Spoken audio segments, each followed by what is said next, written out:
반갑습니다. 방금 미모라고 해주셔서 상당히 민망한데요.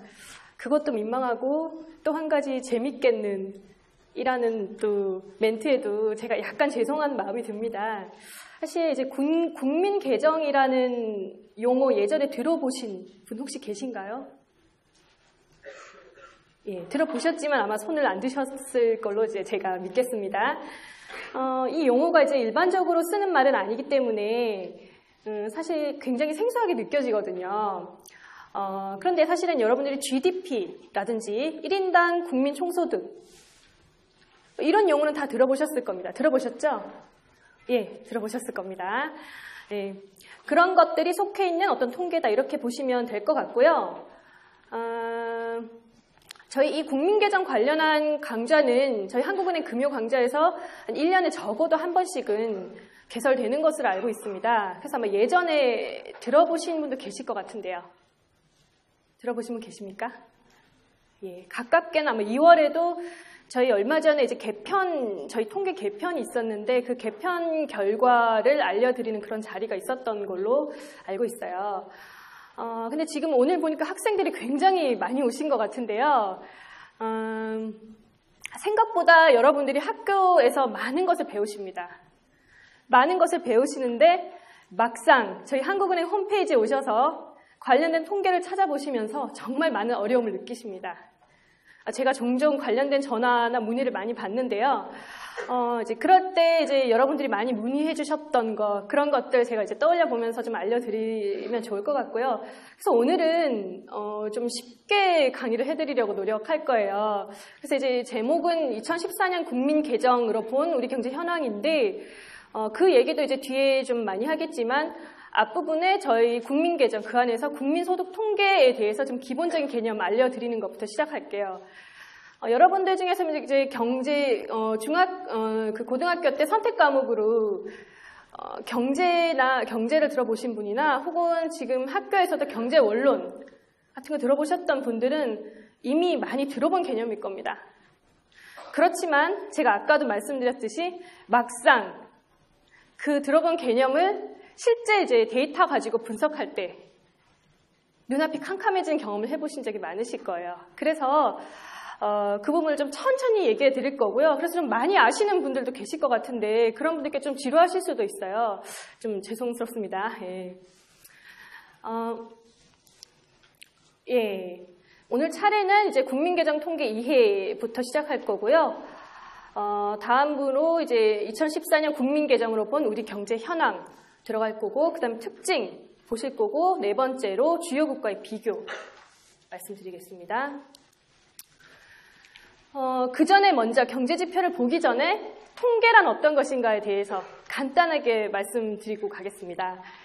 여러분, 통계가 뭘까요? 통계는 그냥 숫자입니까? 예, 숫자입니다. 우리 어떤 삶의 현상 같은 것들을 우리가 알기 쉽게 숫자로 구현한 것이 바로 통계입니다. 그 얘기는 뭐냐면 숫자 그 자체가 의미가 있는 것이 아니라 그 숫자가 현상을 얼마나 잘 설명하는지 그게 중요하다는 겁니다. 그럼 경제 통계란 무엇일까요? 경제 현상을 숫자로 구현한 것. 우리가 알기 쉽게. 그러면 왜 경제 통계가 필요합니까? 우리가 우리 상황을 알아야 되겠죠. 네. 우리 상황을 알아야 뭘 할 수 있으니까요.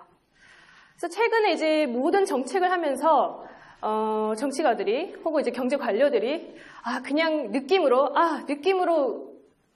경제가 안 좋은 것 같아. 이렇게 생각하고 정책을 집행하지 않습니다. 모든 정책은 데이터에 근거해서 이루어집니다. 그러기 위해서 중요한 것이 바로 경제 통계입니다. 그리고 경제 통계 중에서 제일 중요한 것이 제가 지금 이 국민 계정 통계를 담당하고 있어서 그럴지 몰라도 제 생각에는 국민 계정 통계가 가장 중요한 경제 통계가 아닌가 이렇게 생각이 듭니다.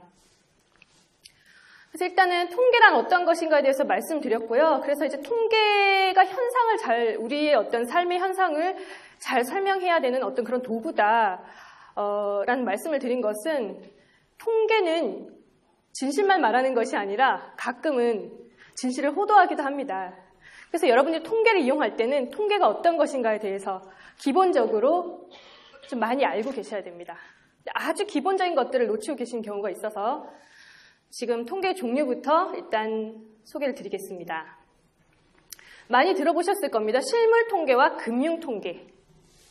실물 통계는 국민 소득, 고용, 물가, 생산량, 수출, 수입 이런 것들이 실물 통계입니다. 그럼 여기서 의문이 생깁니다. 수출도 돈으로, 금액으로 몇 달러, 몇만 불 이렇게 표시되는 거 아닌가요? 제가 방금 말씀드렸습니다. 금액으로 표시됐다는 것은 어떤 수치화한 거죠. 그렇지만 이 수치라는 것은 실제로 우리가 물건을 만들어서 해외에 보낸 그 현상을 설명을 금액으로, 그 현상의 결과가 금액으로 나타나는 겁니다. 그래서 결국 수출, 수입은 실물 통계입니다. 당연히 오늘 하려는 국민 소득 통계도 실물 통계입니다. 그러면 금융 통계 보실까요? 통화량, 금리 이런 것들은 어떻습니까? 물론 좀 헷갈릴 수도 있습니다. 통화량이나 금리도 어떤 사람들의 어떤 경제 활동의 결과로 이렇게 저렇게 변할 수 있으니까요. 그런데 어떤 실물의 움직임이 수반되지 않는 그러한 행위, 그러한 통계를 바로 금융 통계라고 합니다. 그래서 통화량, 금리, 이런 것들 금융 통계라고 하고요. 다음으로 명목 통계, 실제 통계. 의외로 이 명목 통계, 실제 통계를 많이 헷갈려 하세요. 일단 명목 통계는 앞에 명목을 제가 다 붙여놨습니다. 명목임금, 명목금리, 명목국민소득. 그 다음에 밑에 실질을 붙여놨어요. 실질임금, 실질금리, 실질국민소득. 제가 이렇게 붙여놨기 때문에 당연히 명목임금은 명목통계고 실질임금이 실질임금이 실질통계라는 거 구분하시는데 여기 앞에 명목이 지워져 있다. 보시면 어떻습니까? 우리가 임금 통계를 볼 때 그것이 명목 통계이다. 혹은 그것이 실질 통계이다에 따라서 전혀 그 내용이 달라질 수 있고 그 움직임도 달라질 수 있습니다. 그런데 이렇게 친절하게 앞에 명목을 붙여주지 않습니다, 보통은. 그래서 보통 임금 통계는 명목 임금으로 많이 나옵니다. 금리도 마찬가지입니다. 우리가 일반적으로 알고 있는 은행에 예금을 하면 지금 3% 이자를 준다. 그 3% 이자도 명목 금리입니다. 한국은행 기준금리 지금 1.75%인데 그 금리 자체도 명목 금리입니다. 그리고 국민소득도 명목 국민소득이 있고 실질 국민소득이 있습니다. 그러면 실질 임금과 실질 금리는 어떻게 구할 수 있을까요? 네, 여러 가지 방법으로 구할 수 있겠죠. 근데 이제 명목과 실질의 다른 점은 명목에는 어떤 가격 정보가 들어가 있다는 겁니다. 실질은 그러한 가격 정보를 제거한 거죠. 어떤 가격의 흐름이 아닌 그 나머지를 보는 겁니다. 예를 들어 봅시다. 우리 실질 임금이 악화되었다 이런 얘기를 하죠. 네. 이거는 쉬운 내용이니까 금방 아시겠지만 내 월급이 혹은 내 용돈이 100만 원에서 110만 원이 되었다. 그러면 몇 퍼센트 오른 겁니까? 10% 오른 거죠? 10% 올랐기 때문에 나의 삶의 효용은 더 높아졌어. 이렇게 말할 수 있습니까? 물가를 봐야 되겠죠. 내가 100만 원으로 구입할 수 있는 어떤 상품이나 재화의 양이 110만 원일 때 오히려 더 줄었을 수도 있어요. 왜냐? 내 용돈이나 월급은 10% 올랐는데 밖에 있는 다른 물건들은 다른 재화나 서비스는 죄다 가격이 20%씩 올랐어요. 그렇게 되면 실질 임금은 어떻게 된 겁니까? 줄어든 거죠. 그래서 아까 제가 통계는 어떤 현상을 설명하기 위한 거라고 말씀드렸는데요. 궁극적으로 임금이란 그 숫자 자체가 중요한 것이 아니라 우리 경제 통계에서 중시하는 거는 그런 것 같습니다. 그러니까 우리가 극대화하자는 것은 하고 싶어하는 것은 소득 그 자체를 극대화하는 것이 아니라 그것으로 우리가 누릴 수 있는 어떤 효용을 극대화하는 것이 목표이고요. 그러나 그 효용이라는 개념이 굉장히 눈에 잡히는 것이 아니기 때문에 우리는 그것을 금액으로 표시를 하는 겁니다.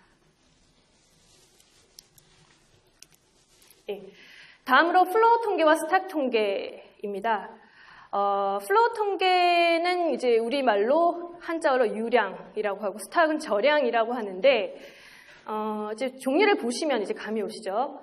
플로우 통계는 생산량, 회사채 발행액, 국민소득, 국제수지, 수출량, 수출액. 플로우 통계는 기본적으로 어떤 일정한 기간 안에 뭐 늘어난 양이라든지 벌어진 일 등을 설명한 통계입니다. 반면에 스탁 통계는 어떤 일정한 시점을 끊어서 그때 당시의 모습을 보여주는 통계입니다. 그래서 통화량, 회사채 발행 잔액. 회사채 발행액은 플로우 통계인데 발행해서 있는 지금 잔액은 스탁 통계입니다. 외환보유액도 마찬가지, 금융자산, 부채 잔액 이런 것도 마찬가지 스탁 통계입니다. 그래서 여기 지금 이미 예안에 들어가 있지만 우리 국민소득은 플로우 통계라고 제가 말씀을 드렸죠. 국제수지 통계, 그 다음에 뭐 이런 것들이 있는데 저희 국민계정은 플로우 통계만 있을까요? 그것은 제가 이제 뒤에 넘어가서 설명을 드릴 텐데요. 우리 국민계정 통계에는 5대 주요 통계가 있습니다. 그 5대 주요 통계에는 플로우 통계도 있고 스탁 통계도 있습니다. 이렇게 해서 플로우로도 봐야 되고 스탁으로도 보는 것이 일단 우리의 현상을 설명해 주는데 더 도움이 되기 때문이죠. 예를 들어 봅시다. 뭐 예를 들지 않아도 아시겠지만 소득이 1억 원인 사람과 매월 1억 원인 사람과 소득은 없는데 자산이 한 1조 원인 사람이 있다. 그럼 누가 더 부자일까요? 예, 자산 1조 원이 더 부자인 것처럼 느껴지는데, 예. 뭐 그렇습니다. 예를 들어서 그런 A라는 사람과 B라는 사람이 있을 때, 분명히 A로 그러니까 A를 기준으로 한 어떤 부의 크기와 B를 기준으로 한 부의 크기는 굉장히 다를 것입니다. 그래서 이제 플로우 통계, 스탁 통계는 비슷한 듯 하면서도 다른 결과를 보여줄 수가 있어요. 이건 나라 국민소득 측면에서도 마찬가지입니다. 어떤 최근에 이제 GDP의 이제 의미를 확장해서 천연 자원까지 자산으로 보호자는 어떤 그런 국제적인 움직임이 있는데요. 그렇게 보면 우리나라는 등수가 한참 내려갑니다. 우리나라의 GDP가 훨씬 높은데도 불구하고 인도나 그러니까 1인당 소득을 말씀드릴 겁니다. 뭐 인도라든지 이런 큰 나라들, 러시아라든지 굉장히 자원이 많은 나라들에 비해서 등수가 갑자기 확 내려가요. 우리는 사실 자산은 없고 소득은 많은 편이죠. 물론 지금 전 천연 자산을 말씀드린 거고요. 이런 자산에는 또 여러 가지 종류가 있습니다. 그건 뒤에서 또 말씀드릴 거고요. 다음으로 또 기본적인 개념 몇 가지 말씀드릴게요. 지수, 사람 이름 같은데 네, 죄송합니다. 네. 수량이나 가격 변화를 쉽게 파악하기 위해서 비교의 기준 시점을 100으로 산출한다. 네, 저는 사실 이런 설명을 그냥 읽으면 잘 집중이 안 돼요. 그래서 예를 봐야지 좀 이해가 잘 되는데요. 예를 들어서 사과의 가격이 2010년에 한 개 1,000원이었습니다. 근데 2015년에 1,200원이 되었어요. 그러면 2000년과 비교해서 2015년이 얼마나 바뀌었는지 알고 싶어요. 그러면은 2010년 1,000원을 100이라는 지수로 만들고요. 그러면은 1,200원은 어떻게 됩니까? 120이 되죠. 그래서 사과의 가격 지수는 20% 상승했다. 이렇게 말할 수가 있죠. 그런데 왜 사과 가격으로 그냥 1,000원에서 1,200원으로 계산을 하면 되지 뭐하러 100으로 이렇게 바꿔서 지수화를 하는 걸까요? 그 이유는 사과가 한 개가 있을 때는 굳이 지수화할 필요가 없어요. 사과란 재화 하나밖에 없을 때는 지수를 만들지 않고 그냥 사과 가격으로 계산을 하면 됩니다. 그렇지만 세상에는 사과만 있는 게 아니잖아요. 사과도 있고 귤도 있고 배도 있고 혹은 다른 뭐 상품이나 뭐 스마트폰도 있고 그리고 여러 가지 서비스도 있고 수많은 그런 상품과 서비스들의 어떤 가격이라든지 혹은 물량이라든지 이런 것들을 단 하나의 숫자로 만들어 보고 싶은 겁니다. 그럴 때 지수가 필요합니다. 그래서 이 지수를 만들기 위해서는 이 지수와 관련된 것도 굉장히 많은 이론이 있고 어떤 지수가 현상을 잘 설명하는지에 대해서 몇십 년 동안 이제 학자들이 연구를 해왔는데요. 일단 우리나라에서도 대부분의 통계는 여러분들이 아시는 많은 익숙한 통계들이 특히 물가와 관련한 통계들이 지수 통계입니다. 소비자 물가 지수. 왜 굳이 지수라는 말을 붙이냐. 우리가 소비자 물가까지만 얘기하고 뒤에 지수라는 말을 빼먹어요. 그런데 그게 지수인 이유는 소비자 물가는 여러 가지 많은 상품과 서비스들의 가격의 움직임을 종합해서 보여주는 것이기 때문입니다. 그래서 그것은 개별 물가랑은 다르지요. 그러면 GDP는 지수일까요?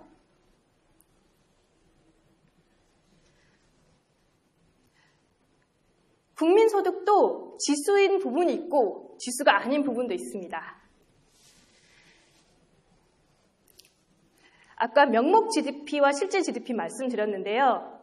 명목 GDP는 그야말로 그냥 가격을 나타낸 거예요. 그래서 우리나라의 어떤 전체 경제 규모 이런 것들을 금액으로 보여주는 통계입니다. 그런데 실제 GDP는 지금 기준년이 2010년이에요. 그러니까 즉 2010년을 100으로 해서 그 움직임을 보여주는 겁니다. 그래서 실제 GDP도 사실은 금액으로 표시된 게 있습니다. 그렇지만 그 금액의 수준 자체가 중요한 게 아니에요. 왜냐하면 그 금액은 2010년의 명목 금액을 100으로 둔. 쉽게 말씀드리면 2010년의 명목 비중을 기준으로 한 일종의 지수이기 때문입니다. 다음으로 변동률 말씀드릴게요. 전기비 증감률, 전년 동기비 증감률, 전년 대비 증감률 이렇게 퍼센테이지로 표시를 하고 있는데 전년 대비 증감률은 쉽게 잘들 구하세요. 그런데 이제 전기비나 전년 동기비에 대해서 좀 많이 헷갈리시기도 하시는데요. 일단 증감률을 구할 때는 분모에 어떤 증가했건 혹은 감소한 금액을 적고 아래쪽에 이제 원래 기준이 되는 그 시기에 통계를 넣는데요. 숫자를 넣어서 계산을 하면 되는데 전기비나 전월비는 어떤 얘기냐면 이런 겁니다. 사과가 있다. 또 사과 예를 드는데 제가 사실 사과를 좋아합니다. 근데 사과 가격이 5월에는 2,000원인데 4월에 그게 1,000원이었어요. 사과 가격이 이제 원래 여름이 되어 갈수록 사과의 그 보유량이 사과가 이제 원래 가을에 많이 나오지 않습니까? 그래서 가을이 되기 직전까지 가격이 상당히 많이 올라요. 자, 어쨌거나 4월에 1,000원이었는데 5월에 갑자기 2,000원이 됐습니다. 그러면 사과 가격은 4월 대비 몇 퍼센트 오른 겁니까? 100% 오른 겁니다. 전월비 100% 오른 겁니다. 여기서 제가 전기비 넣은 것은 이게 월이 될 수도 있고 혹은 분기끼리 비교할 수도 있고 혹은 반기끼리 비교할 수도 있고 이제 그런 것 때문에 이렇게 넣은 거고요. 자, 반면에 전년 동기비, 전년 동월비 증감률이라는 것은 어떤 걸까요? 올해 5월과 작년 5월의 가격을 비교하는 거겠죠. 그래서 계산하실 때 어떻게 하셔야 됩니까? 올해 5월은 2,000원. 근데 작년 5월은 2,500원이었네요. 작년 5월에 비교하면 싸진 겁니다. 그래서 전기비와 전년 동월비도 똑같은 어떤 지금 현재 사과 가격에 대해서 전혀 다른 얘기를 할 수 있는 거죠. 다음으로 변동 포인트, 퍼센트 포인트 설명드릴게요. 이 부분도 이제 많이 헷갈려 하시는 부분인데요. 퍼센트 포인트는 퍼센트 안에서의 변화를 얘기할 때, 퍼센트끼리 더하거나 뺄 때, 그 차이를 얘기할 때 퍼센트 포인트를 얘기합니다. 예를 들어 봅시다. 지금 이렇게 얘기해 볼게요. 지금 사실 이자가 굉장히 낮은 상황인데 그래도 이렇게 얘기하겠습니다. 이자가 원래 10%였는데 그 이자가 15%로 올랐습니다. 정말 꿈만 같은 일이죠. 예. 자, 그러면은 얼마나 올랐습니까? 10에서 15%가 됐으면 15 빼기 10은 5. 예, 아무도 5라고 안 하시네요. 예. 5%포인트 올랐다. 이렇게 얘기해야 됩니다. 근데 우리가 일상생활에서 굳이 퍼센트와 퍼센트포인트를 구분해서 얘기를 하진 않죠. 예. 그냥 5%포인트라고 얘기하지 않고 뭐라고 얘기합니까? 5% 얘기합니다. 5%로 그냥 얘기하세요. 퍼센트포인트가 아니라 5% 올랐다. 이렇게 얘기하세요. 근데 10에서 15로 간 거 그냥 숫자로만 비교해보면 5%가 아니라 50% 올라간 겁니다. 네. 그래서 여기서 퍼센트랑 퍼센트 포인트는 다르다는 거 말씀드리고요. 그 다음에 기여도라는 말 보겠습니다. 기여도? 예. 기여도라는 것은 이름 그대로입니다. 어떤 특정 부문이 있을 때 그 특정 부문이 전체 증가율에 미친 영향입니다. 역시 이제 그 설명으로는 잘 이해가 되지 않죠. 그래서 밑에 예를 보겠습니다. 제조업의 기여도가 얼마인가를 계산할 때 제조업의 성장률 곱하기 제조업의 식이 나와 있지만 저것은 결국 GDP 안에서 제조업이 차지하는 비중입니다. 비중을 곱해서 전체에 대한 성장 기여도를 계산하는 겁니다. 자, 이건 어떤 의미가 있을까요? 예를 들어 볼게요. 우리나라에서 광업이 차지하는 비중이 몇 퍼센트냐면요. 0.2%밖에 안 돼요.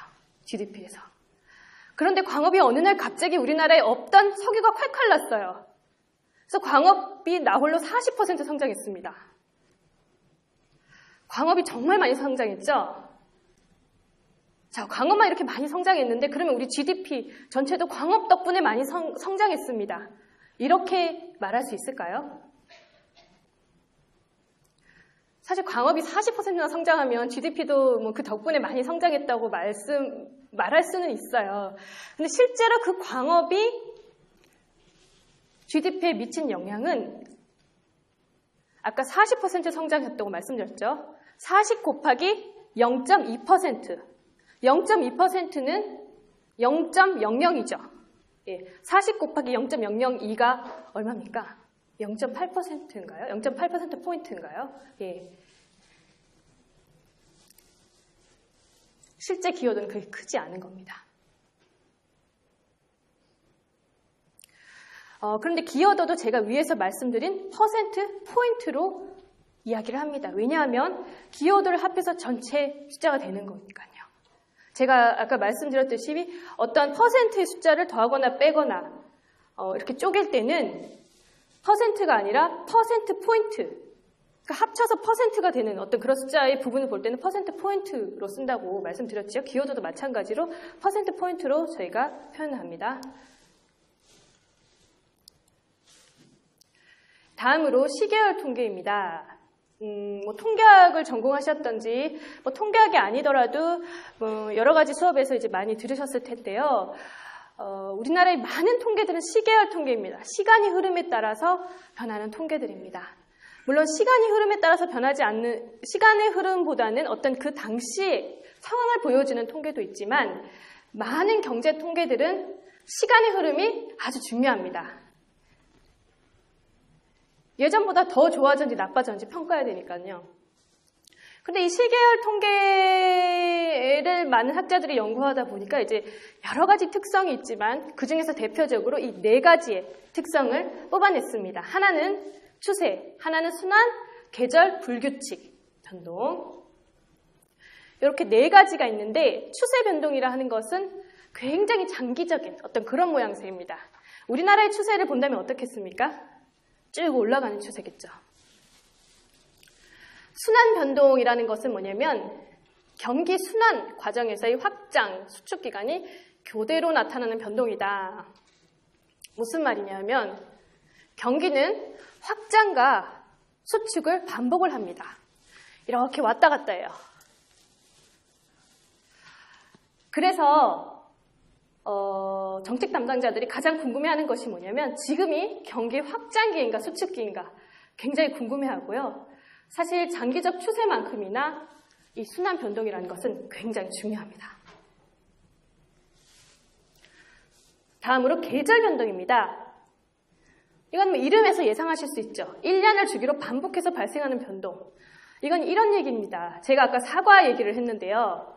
사과가 4월에는 여름이 되면 가격이 올라갔다가 사과가 출하되는 시점에서 가격이 떨어지고 올라갔다가 떨어지고 올라갔다가 떨어지고 이런 걸 반복하게 됩니다. 마찬가지입니다. 어떤 택배 물량 한번 생각해 볼까요? 명절이 있는 1, 4분기에 확 올라갔다가 2, 4분기에 떨어졌다가 추석이 있는 3, 4분기에 다시 올라갔다가 4, 4분기에 내려갔다가 4, 4분기 연말이니까 또 많을 수도 있겠지만요. 그런 모양을 어떤 계절적인 요인에 의해서 반복하게 됩니다. 시계열 통계는 이런 계절 변동도 포함하고 있습니다. 마지막으로 불규칙입니다. 이건 모르겠다는 거죠. 예. 추세도 아니고 순환도 아니고 계절도 아니고 그냥 뺀 나머지 불규칙입니다. 불규칙 변동은 여러 가지 요인이 있을 수 있어요. 예측 불가능한 변동. 뭐 예측이 불가능했다 라고 하는 건 정말로 예측이 불가능했다는 의미는 아니고요. 위에 추세와 순환과 계절하고는 조금 다르다. 이렇게 이해하시면 될 것 같습니다. 불규칙 변동 예에 대해서는 뒤에서 또 말씀드릴게요. 자, 그래서 방금 이렇게 시계열 통계 4가지 성분을 보여드렸는데요. 저희 한국은행 경제통계 시스템에 들어오셔서 통계를 다운로드 받으실 때 가장 주의하셔야 될 부분입니다. 전화를 하셔서 물어보세요. 딱 들어가면 GDP가 그냥 숫자가 나왔으면 좋겠는데 몇 가지로 나와요? 일단 4가지로 기본적으로 나눠서 나옵니다. 계절 조정 명목, 원계열 명목, 계절 조정 실질, 원계열 실질 이렇게 4가지로 나와요. 그럼 다 혼란을 일으키면서 뭘 써야 되지? 거기에 대해서 막 의문을 가지면서 전화를 하시죠. 뭐를 써야 되나요? 그것은 여러분들의 필요에 따라서 달라지는 겁니다. 그런데 일단 원계열을 보시면 어떻습니까, 모양이? 톱니바퀴 같죠? 뭐 이빨 같기도 하고요. 악어 이빨 같기도 하고요. 계절에 따라서 GDP가 내려가고 올라가는, 튀었다가 또 꺼졌다가, 튀었다 꺼졌다 하는 모습이 그런 계열, 그러니까 그 계절 성분이 남아있는 그런 계열입니다. 오른쪽에 있는 그래프를 보시면 이것은 이런 톱니바퀴 같은 그런 계절 성분을 제거해서 조금 부드럽게 만든 계열입니다. 자, 그런데 이거를 지금 보여드리는 이유는 아까 변동률 말씀드릴 때 전년 동월비와 전월비 혹은 전년 동기비와 전기비 말씀드렸죠. 네. 그러면 전기비 통계를 보기 위해서는 왼쪽이랑 오른쪽 중에 어떤 계열을 이용하는 게 맞습니까? 당연히 오른쪽 계열이죠. 여러분 보시기에 오른쪽이죠? 네, 오른쪽 계열을 이용하시는 게 맞습니다. 그렇다면 저는 전년 동기비 성장률을 구하고 싶어요. 뭐를 써야 됩니까? 왼쪽 계열을 써야 됩니다. 그렇게 보시는 게 맞습니다. 그리고 저희가 발표하는 변동률도 원계열에서는 전년 동기비, 계절 조정 후 계열에서는 전기비 성장률을 저희가 발표하고 있습니다. 그렇다면 또 하나, 연간 통계는 어떤가요? 연간에서는 계절 성분이 있습니까? 없습니까? 연간에서는 이미 봄, 여름, 가을, 겨울 한 번 다 지났잖아요. 그래서 그런 계절 성분이 희석돼서 없어집니다. 그래서 연간에서는 계절 조정 후와 계절 조정 전이라는 용어가 없어요. 그냥 원계열만 있습니다. 그래서 가끔 계절 조정 통계에서 연간 통계를 찾으시는데 그럴 때는 그냥 이렇게 하시면 돼요. 1분기, 2분기, 3분기, 4분기 합하면 그냥 연간 숫자가 됩니다. 원계열 1분기, 2분기, 3분기, 4분기 숫자를 합한 전체 연간 숫자와 계절 조정 후 1분기, 2분기, 3분기, 4분기 숫자를 합한 연간 숫자는 같게끔 지금 만들어져 있습니다. 그래서 일단 연간으로는 원계열이든 계절 조정 후든 숫자가 같고요. 계절 조정 연간 숫자에서는 계절 조정이라는 개념을 생각하지 않으셔도 됩니다. 다만 이제 뭐 이런 건 있습니다. 조업일수 같은 거는 실제로 좀 다를 수가 있거든요. 예를 들어서 지금은 안 그렇지만 예전 같은 경우에 명절이 토요일, 일요일에 걸리면 그만큼 우리 노는 날이 줄어들고 그랬었잖아요. 최근에도 뭐 좀 그런 경향이 있을 수 있죠. 예를 들어서 수목금이 명절이면 토요일까지 붙여서 놀 수 있잖아요. 네. 근데 사실 이제 그런 조업일수, 우리가 이제 노는 날이 길어지면 조업일수가 줄어들고, 뭐 예를 들어 어떤 공장이 있을 경우에 그 조업일수가 줄어들어서 공장 가동을 중단시키면 그만큼 사실은 생산이 줄어듭니다. 근데 그것은 우리의 어떤 생산 활동 자체가 위축됐다기보다는 조업일수 변화 때문에 그런 거죠. 어떤 그 연간 통계에서도 그런 조업일수 때문에 차이가 있을 수 있는데 그것도 긴 연간에서는 사실은 큰 차이가 나지 않아요.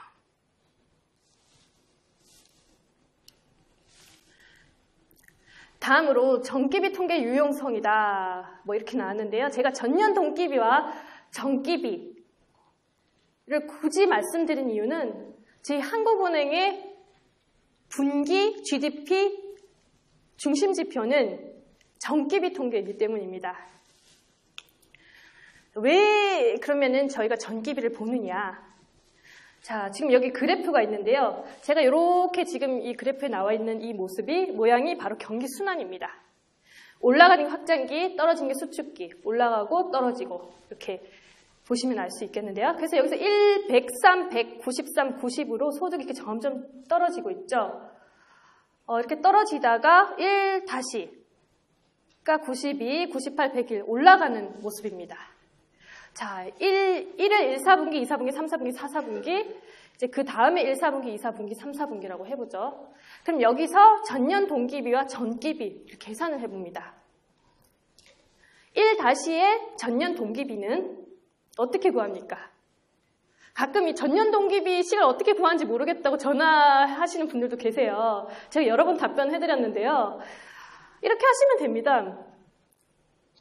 92가 작년 1, 4분기가 103이었죠. 그럼 103에서 90이면 어떻게 됐습니까? 92 빼기 103 하면 마이너스 11이고 그리고 비교하기 위한 분모에 들어가야 되는 통계 수치는 103입니다.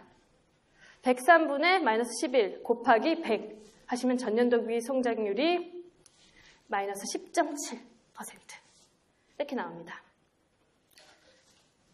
정기비는요.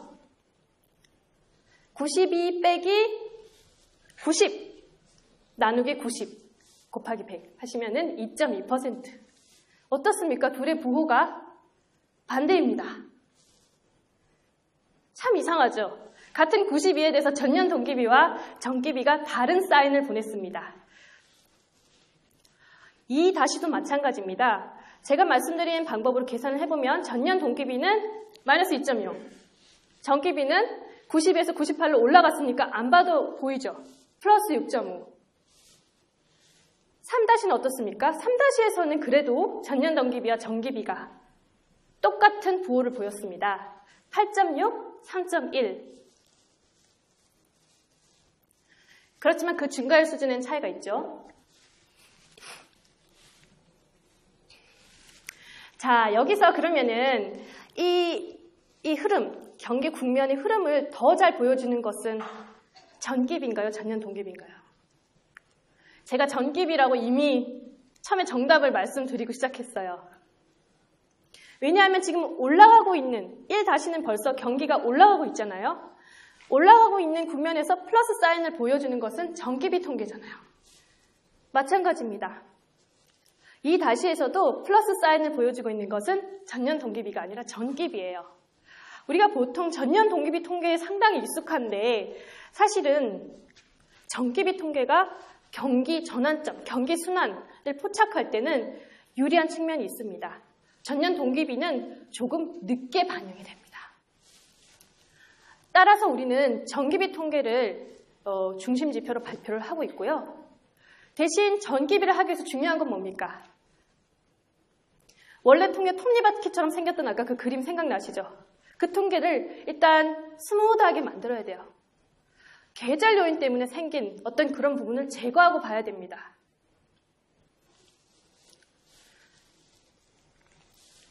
자, 그래서 여기 보시면 경기 전환점 포착에는 계절 변동 조정, SA, 제가 영어로 이렇게 표시하는데 seasonally adjusted 이렇게 말하는데요. 계절 변동 조정 전기 대비 증가율이 유리하다. 그래서 이 계절 변동 조정이라는 것은 추세, 순환, 계절 불규칙 변동으로 구성된 원통계로부터 계절 변동 성분을 제거하는 것이다. 이렇게 설명드리고 있습니다.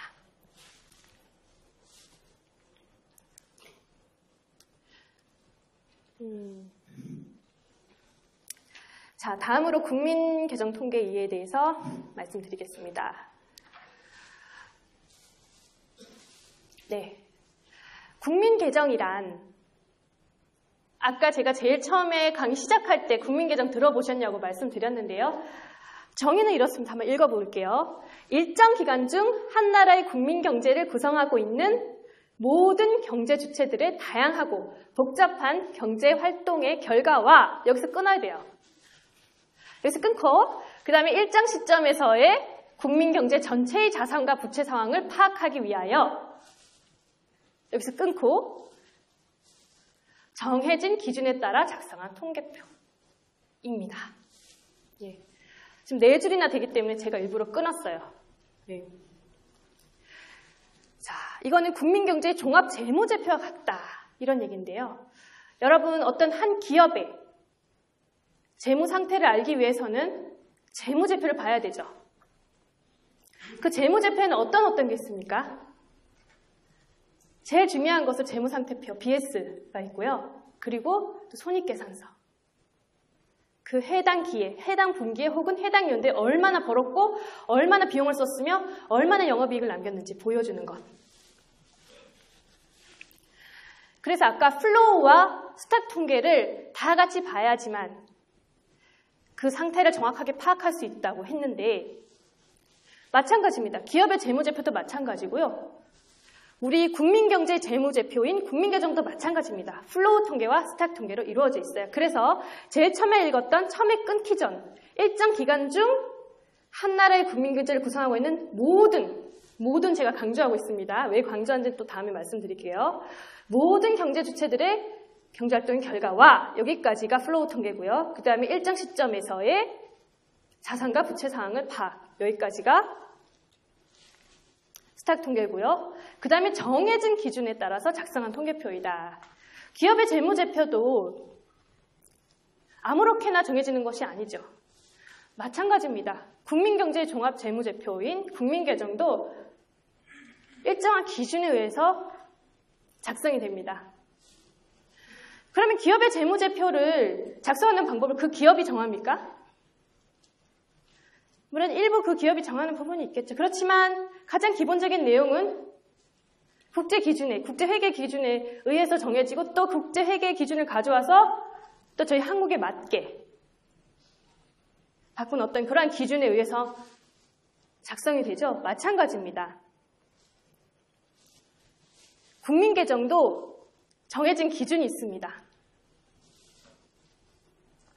그것을 뭐라고 하냐면 밑에 별표 달려 있어요. 국민계정 체계라고 저희가 표현을 합니다. 이제 국민계정 체계란 말이 참 어려운데 이걸 SNI라고 하고 SN은 이 옆에 있는 이 용어인데요. 이거는 이렇게 보시면 될 것 같습니다. 이건 하나의 기준서예요. 기준서이고요. 근데 이거는 우리가 마음대로 정하는 것이 아니라 UN이나 IMF, OECD와 같은 국제기구들과 그리고 주요국들이 모여서 작성한 어떤 그런 기준서고요.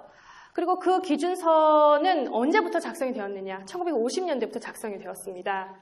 그래서 굉장히 두꺼워요. 영문으로 되어 있습니다. 굉장히 두꺼운 아마 1000페이지 넘을 걸로 보이는데 그 굉장히 두꺼운 그 내용은 지난 50년 동안 50년, 60년이 넘었죠. 5, 60년 동안 이제 그 여러 국가들이 작성해본 바탕, 어떤 경험에 비추어서 그런 기준을 마련을 했고요. 그리고 그러한 기준은 기업의 회계 기준하고는 조금 다릅니다. 기업의 재무제표라는 것은 어떻게 보면 그 기업의 상황을 잘 파악하기 위해서 작성하는 측면도 있겠지만 또 이제 많은 기업들은 어떤 과세 대상을 찾기 위해 그러니까 과세 금액이 얼마인지 알아보기 위해서 작성하는 측면도 있고요. 어떤 과세 목적으로 작성되는 그런 부분들이 꽤 있는 것을 알고 있는데 우리 국민계정 체계 같은 경우는 어떻게 하면 우리 국민의 경제생활을 잘 측정할 수 있을까? 그것이 목적입니다.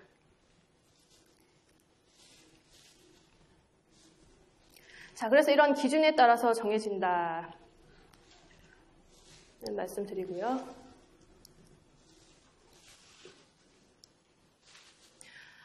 네, 그래서 이제 방금 재무제표라고 말씀드렸는데 재무제표랑 실제 이제 비교를 해봤습니다.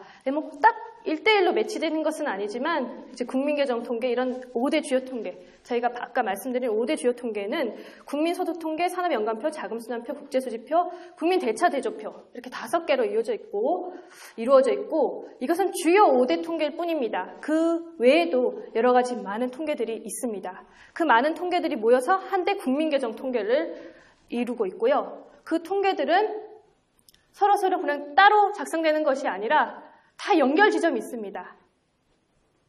유기적으로 연결이 되어 있어요. 그런 어떤 통일된 체계 안에서 작성되고 있습니다. 그래서 보시면 이 중에서 우리가 BS라고 했던 어떤 재무 상태를 보여주는 스탁 통계는 국민대차대조표입니다. 이뿐 아니라 이전 외화거래의 어떤 그 결과를 보여주는 국제투자대조표도 있고요. 예, 여긴 나와 있지 않지만 스탁 통계는 그런 것들이 있습니다. 이제 3면 등가의 법칙 이야기하려고 하는데요. 3면 등가의 법칙은 참 많이 배웠을 거예요. 네. 요새 중학교만 가면 배우는 것 같더라고요. 이제 그래도 오늘 한번 다시 짚고 넘어가겠습니다.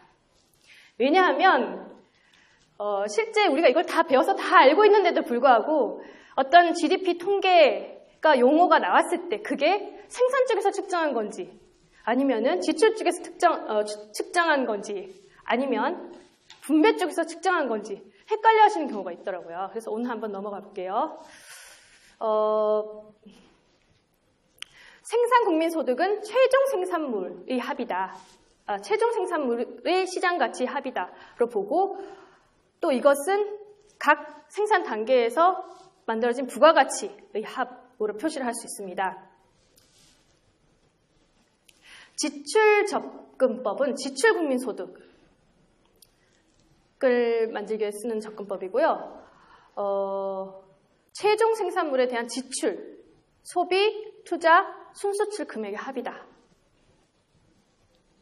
이렇게 얘기합니다. 그러면 소득접근법으로 분배 국민소득을 저희가 작성을 하는데 그것은 생산에 기여한 생산 요소에 대한 대가로 분배된 금액의 합이다. 이렇게 말합니다. 생산 요소는 어떤 것이 있을까요? 예, L, K 이렇게 많이 쓰죠. 생산하면서 L, K, 예, 노동력, 자본 이런 것들. 그런 생산 요소에 분배된 금액의 합으로서 구하는 것이 분배 국민소득입니다.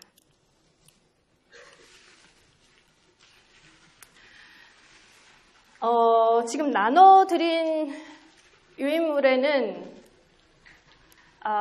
없는 내용들이 좀 있을 거예요. 그래서 제가 처음에 이 그 강의 자료를 만들면서 생각했던 것이랑 조금 달라진 부분이 있어서 몇 가지를 좀 추가하면서 지금 나눠드린 유인물에서 빠진 부분들이 있는데 그렇게 많지는 않습니다. 그래서 지금 그 새로운 내용은, 새로운 강의 자료는 지금 한국은행 금요강좌 홈페이지에 지금 이미 올라와 있습니다. 그래서 돌아가셔서 다운로드 받아서 보시면 될 것 같습니다.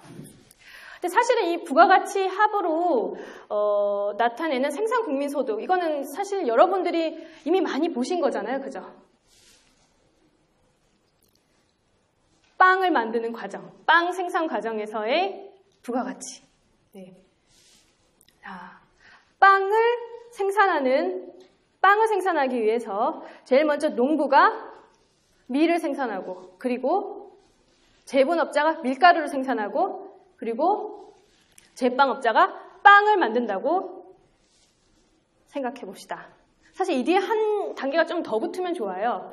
빵을 만드는 공장이 있고 그 다음에 빵을 판매하는 도소매업자.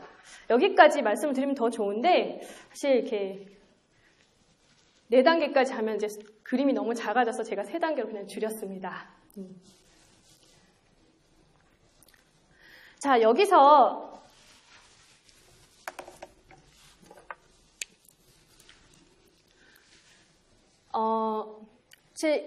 빵을 생산하는 첫 단계에서 이제 밀을 생산을 하게 되는데요. 농부가 열심히 밀을 키워서 그것을 300원에 제분업자한테 팔았습니다. 밀은 일종의 원자재이죠. 그런데 사실은 이제 밀을 생산할 때도 이게 원료비가 들어갈 수 있어요. 들어갈 수 있지만 지금 저희는 없다고 생각합시다. 마치 원시시대처럼 자연이 주는 선물과 노동력으로만 밀을 생산했다고 생각해 봅시다. 자, 그래서 밀을 300원에 팔았고요. 그 밀을 제분업자한테 팔았고 그 제분업자는 300원에 밀을 사서 밀가루를 만든 다음에 650원에 제빵업자에게 팔았습니다. 빵을 만들 때 밀가루만 들어가는 것은 아니지만 밀가루만 들어갔다고 생각해 봅시다. 자, 제빵업자는 그 밀가루로 빵을 만들어서 1,100원에 판매를 했다고 봅시다. 그럼 이 예에서 각 단계별 원료비가 얼마나 들었는지 볼게요. 판매액은 300원인데 제가 아까 그냥 노동력과 자연이 주는 선물로 밀을 키웠다고 말씀드렸죠. 예, 원료가 하나도 없고요. 그냥 노동력만 들었습니다. 그러면 이 단계에서 새로 창출된 부가가치는 바로 300입니다. 다음 제분업자. 제분업자는 판매액이 650원이에요. 그 중에서 밀을 사온 가격이 300원. 이 300원이 원료비입니다. 나머지 350원이 새로운 부가가치입니다. 제빵업자 같은 경우에는 1,100원에 팔았기 때문에 1,100원에 팔았기 때문에 밀을 사온 가격 650원을 뺀 나머지 450원. 이 제빵업자가 창출한 부가가치입니다. 그럼 제가 아까 국민소득, 생산측면 접근법에서는 국민소득을 어떻게 구하냐면 최종 생산물의 시장가치 또는 부가가치 합이라고 말씀드렸어요. 먼저 부가가치 합으로 표시를 해보면은 GDP는 300 더하기 350 더하기 450 합해서 1,100이 됩니다. 그럼 이거는 1,100이라는 숫자 어디서 많이 들어봤죠? 빵 가격 1,100원과 같아집니다. 혹은 이렇게 구할 수도 있습니다. 이 경제에서 생산된 총 산출액은 부가가치가 아니라 총 산출액은 얼마일까요? 300 더하기 650 더하기 1,100원 합하면 2,050원입니다. 2,050원에서 이 경제에서 비용으로 중간 투입으로 쓰인 금액은 얼마일까요? 300원, 650원 합해서 950원입니다. 총 산출액 2,050원에서 총병 950원을 빼서 1,100원 이렇게 나왔습니다. 여러 가지 방면에서 구해봤는데요. 또 여기서 많이 헷갈리시는 게 있어요. 우리가 보통 비용이라고 할 때 임금도 비용이라고 많이 생각을 해요. 기업회계에서는 그렇습니다. 기업의 영업이익에서는 노동자에게 지불한 임금이 비용이 되고 따라서 창출한 부가가치가 아닌 것처럼 보여요. 기업의 영업이익에서는 빠져 있습니다.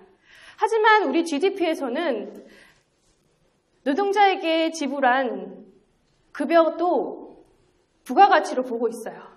그 돈이 없어지는 게 아니잖아요.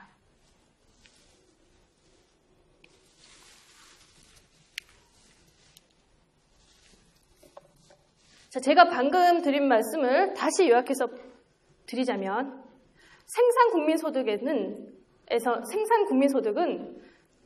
1,100원이었습니다. 제빵회사는 1,100원의 빵을 판매했죠. 최종기 시장 가격 접근법으로 산출한 GDP입니다. 그러면 이제 다음으로 지출 국민소득으로 넘어가 볼게요. 빵을 1,100원에 팔았으면 1,100원에 산 사람이 있을 거잖아요. 그죠? 소비 지출이 1,100원이 일어났습니다. 지출 국민소득이 1,100원이 생긴 겁니다. 그럼 분배 측면에서 보겠습니다. 자, 각 제빵회사와 제분업자와 농부는 부가가치를 450원, 350원, 300원씩 남겼어요. 그러면 제빵회사는 남긴 450원으로 직원에게 급여도 지급하고, 이자도 지급하고, 급여도 지급하고, 그리고 세금도 지불하고, 나머지는 이익으로 남깁니다. 그 이익 가지고 뭐 이자도 지불하고 그럴 수 있겠죠. 이렇게 분배가 됩니다. 제분업자도 마찬가지 350원으로 임금도 주고 세금도 내고,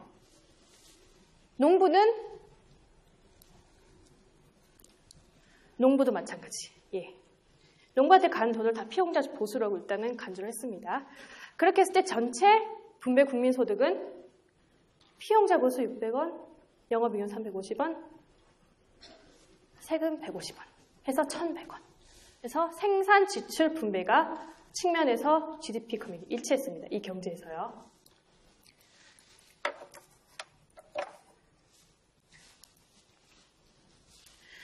제가 방금 쉬운 예로 설명을 드렸는데 실제로 이제 저희가 공식적으로 쓰는 용어는 이렇습니다.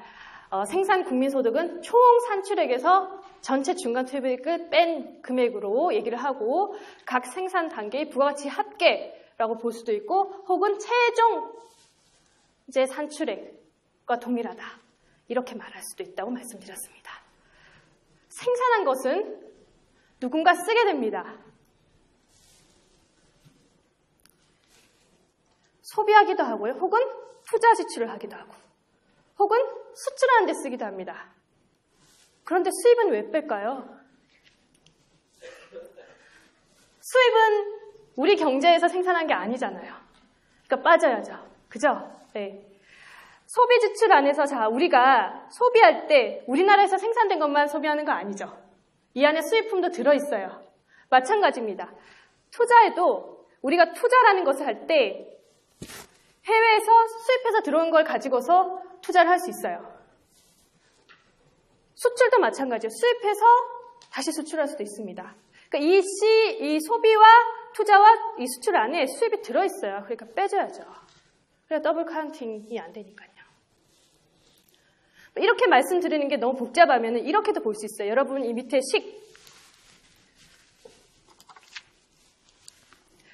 y는 c 플러스 i 플러스 x 마이너스 m. 이 식 많이 보셨죠? 네, 경제원론이나 이제 거시 경제학에서 많이 보셨는데요. c는 이제 소비 지출, i는 투자, x는 수출 수입, m은 수입, g는 정부인데요. 정부는 c와 i, 정부를 뭐 따로 내서 쓰기도 하고 c와 i 속에 들어있다고 보기도 합니다.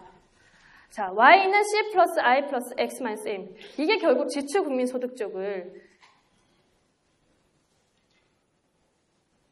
보여주고 있습니다. 그러면 왜 m을 빼느냐?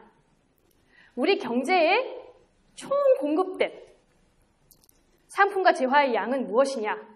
y, 국내에서 생산된 생산량, 국내 생산 플러스 수입 m, y 플러스 m, 국내 생산하든지 혹은 해외에서 수입하든지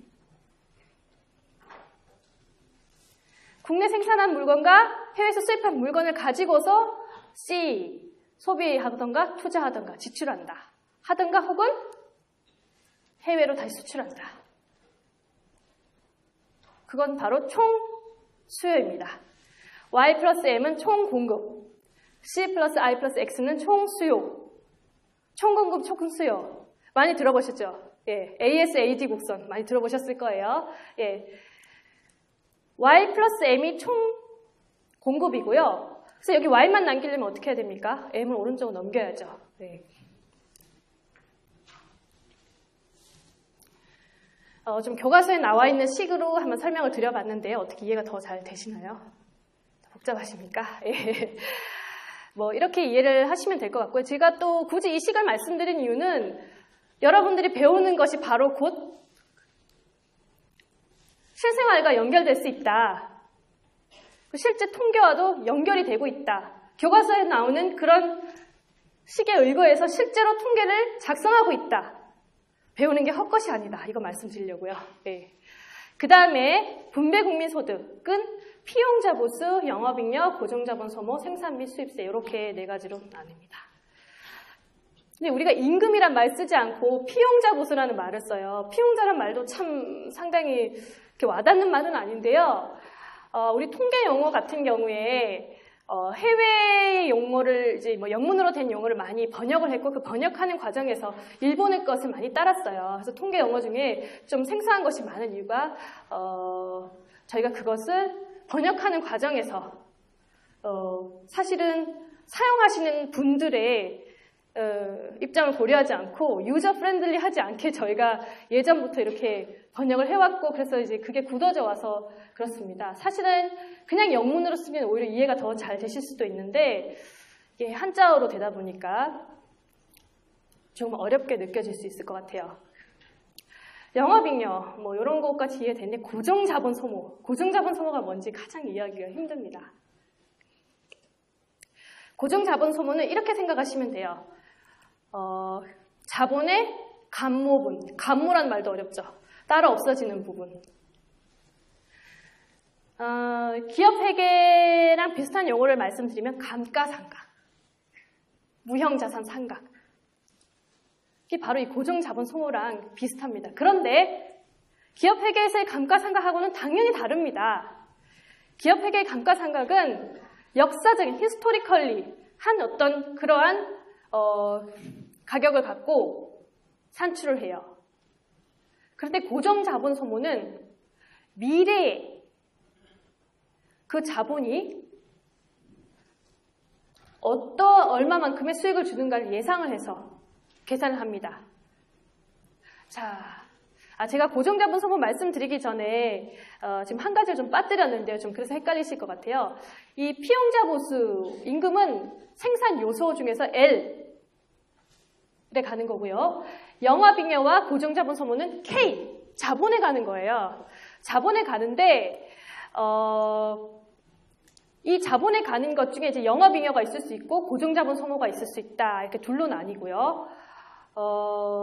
생산 및 수입세는 전부로 가죠. 그런데 앞에 피용자 보수랑 생산 및 수입세는 어느 정도 확실해요. 근데 자본에 가는 수익은 이 영업잉여와 고정자본 소모는 확실하지가 않습니다. 일단 전체 분배 국민 소득에서 피용자 보수와 생산 및 수입세 뺀 나머지는 자본에 가는 건데 이 고정자본 소모라는 것은 어떤 자본이 따로 없어지는 건데 그 자본이 따로 없어져서 없어지는 것을 금액으로 잘 환산을 할 수 있느냐? 생각보다 쉽지가 않아요. 예를 들어 볼게요. 우리 도로가 있어요. 도로를 앞으로 40년 동안 쓸 거라고 생각합니다. 도로도 일종의 자본이죠. 그러면 도로가 앞으로 줄 경제적 가치를 환산하여 그거를 40분의 1로 나눠서 매년 없어진다고 생각해봐요. 뭐 그렇게 계산할 수 있을 겁니다. 근데 그게 쉽지가 않아요. 그래서 이 고정자본 소모와 관련해서는 처음에 이제 GDP가 만들어질 때부터 이 고정자본 소모를 빼야 된다라는 얘기를 많이 했어요. 그런데 문제는 이 고정자본 소모를 계산하기가 쉽지가 않아요. 그러니까 빼야 되긴 빼야 되는데 이게 어떤 자본이 그냥 따라 없어지는 거지 어떻게 이익으로 남는 것은 아니기 때문에 빼긴 빼야 되는데 계산이 어려운 거예요. 그래서 고정자본 소모를 그냥 넣어서 끌어안고 전체 저희 총 GDP를 계산을 하게 된 겁니다. 자, 이 부분에 대해서는 혹시나 또 궁금한 점이 있으면 제가 다시 또 뒤에서 말씀드릴 기회가 있으니까요. 그때 또 말씀을 드리고 또 궁금한 점이 있으시면 저에게 질문을 주시면 제가 답변을 드리겠습니다.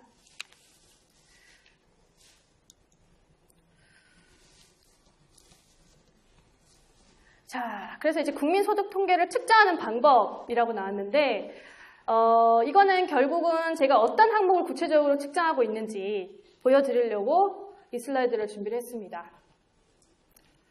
생산국민소득은 결국 각 산업에서 발생한 부가가치 합계로 저희가 계산하고 있습니다.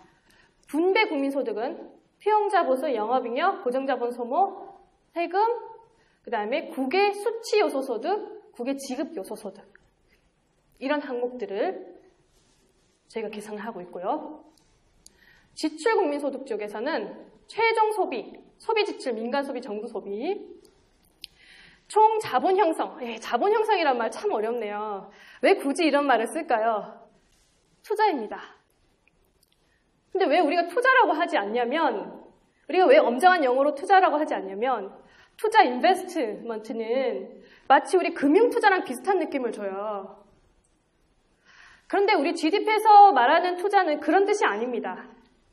자본을 형성하는 거예요. 다시 말하면 자본을 형성한다. 그 얘기는 뭐냐면 공장을 짓는다.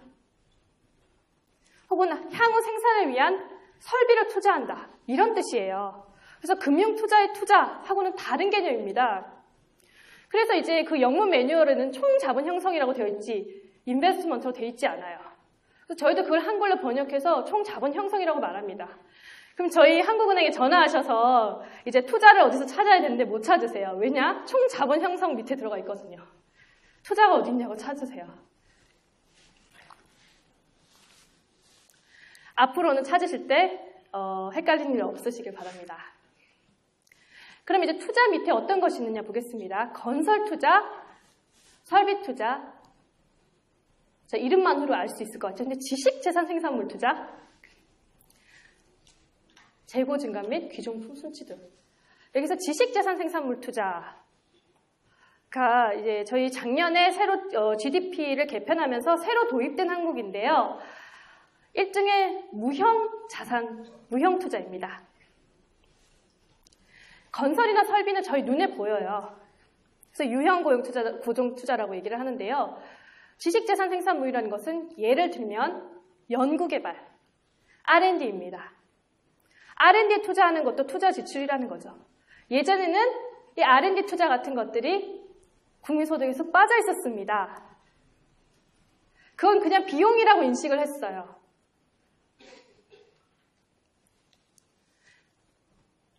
그런데 한 70년대, 80년대에 넘어오면서 경제학자들은 그런 생각을 하게 됩니다. 생산 요소가 L이 있고 K가 있는데 생산에 영향을 많이 미치는 요소, 정말 중요한 요소는 뭐다? 기술이다. 앞에 A 붙죠? 그런 기술이 중요한 생산 요소다. 그래서 그 기술에 대한 투자도 기술에 대해 돈을 쓰는 것도 투자다. 공장만 만드는 게 투자가 아니라 연구 개발 활동을 하는 것도 투자다. 그런 의미에서 지식재산 생산물 투자가 저희 GDP에 등장하게 됩니다. 이전에도 비슷한 항목이 있었습니다. 무형 고정 투자라고 있었는데요. 거기는 굉장히 이제 제한적인 부분만 들어있었고요. 연구 개발 투자는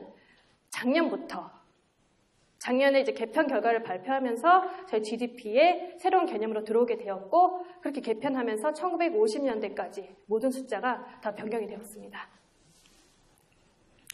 자, 그 다음에 재고 증감과 기중품, 재고 증감, 재고 투자, 재고도 일종의 투자라고 볼 수 있죠.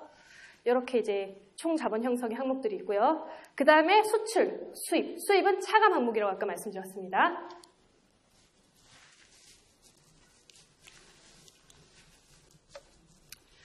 자, 다음에 이제 국민소득 통계의 총량 지표 말씀드리겠습니다.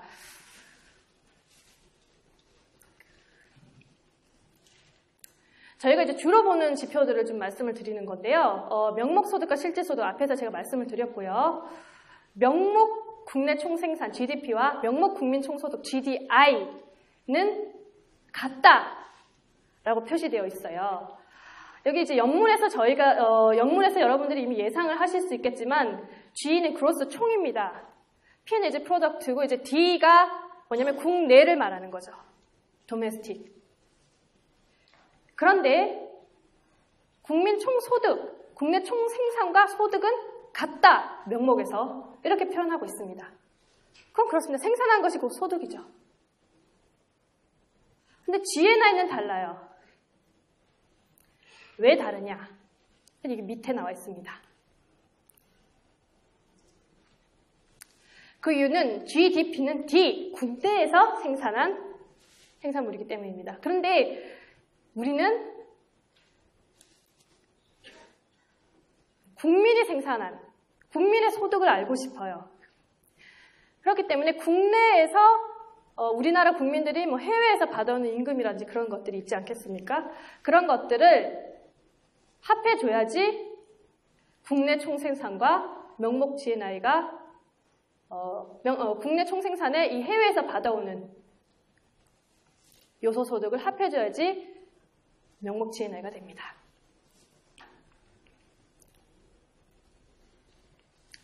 그런데 명목에서는 GDP와 GDI가 같다 그랬어요. 이게 뭐냐면 생산 이꼴 소득이라고 했어요. 근데 실질에서는 같지가 않습니다. 왜 같지가 않냐면 그 이유는 밑에 나와 있어요. 교역 조건 변화에 따른 실질 무역 손익. 교역 조건은 무엇인가? 수출 가격 나누기 수입 가격. 예, 또 식으로 표현되어 있습니다. 설마 예를 들어볼게요. 자, 자동차 한 대를 생산하는 국가가 있다고 봅시다. 자동차 한 대 2천만 원입니다. 그 나라는 자동차를 생산해서 생산은 자동차밖에 할 줄 몰라요. 근데 필요한 건 석유예요. 석유 2천만 원치를 사오는데 2천만 원치가 몇 배럴인지 모르겠어요. 그냥 대충 한번 1000배럴이라고 할게요. 네. 자동차 한 대를 가지고서 2천만 원에 생산해서 그걸 2천만 원에 팔아서 석유 1000배럴을 수입해 왔습니다. 그럼 중요한 것은 금액이라는 2천만 원이 중요한 게 아니라 내가 석유 1000배럴을 가져와서 쓸 수 있다는 게 중요한 거예요. 석유 1000배럴에서 나오는 효용이 있겠죠? 자, 기준년에 그랬습니다. 근데 그 다음 해에 자동차 가격이 1000만 원이 돼버렸어요. 다른 중국이라는 나라가 등장해서 가격을 다운시켜버렸습니다. 그런데 석유 가격은 그대로 2천만 원입니다. 그러면 어떻게 해야 됩니까? 1000배럴 수입해 오던 것을 500배럴밖에 못 수입하겠죠. 그러면 자, 명목 기준에서는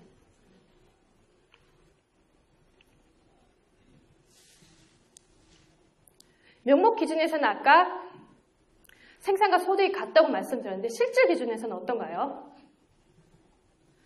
실질 GDP는 우리가 생산한 것은 자동차 한 대 똑같습니다. 그런데 그걸 가지고 와서 우리가 받아온 소득은 어떤가요? 1000배럴이 500배럴 줄었어요. 그만큼 줄어들었죠. 결국 수출입 가격이 어떤 교환 비율이 바뀌면서 우리가 손해를 보기도 하고 이익을 보기도 합니다. 그런 것들을 감안해줘야지 실질 GDP가 실질 GDI와 같다. 이렇게 말씀드릴 수 있겠고요. 그 다음에 이제 GNP라는 GNP를 제가 여기 왜 넣었냐면, 옛날에는 GNP라고 있었어요. 그래서 지금도 뭐 예전에 아마 그 공부를 하셨던 분들은 GNP라는 머리가 용어에 남아있을 겁니다. 그런데 GNP는 지금은 산출을 하지 않고 있거든요.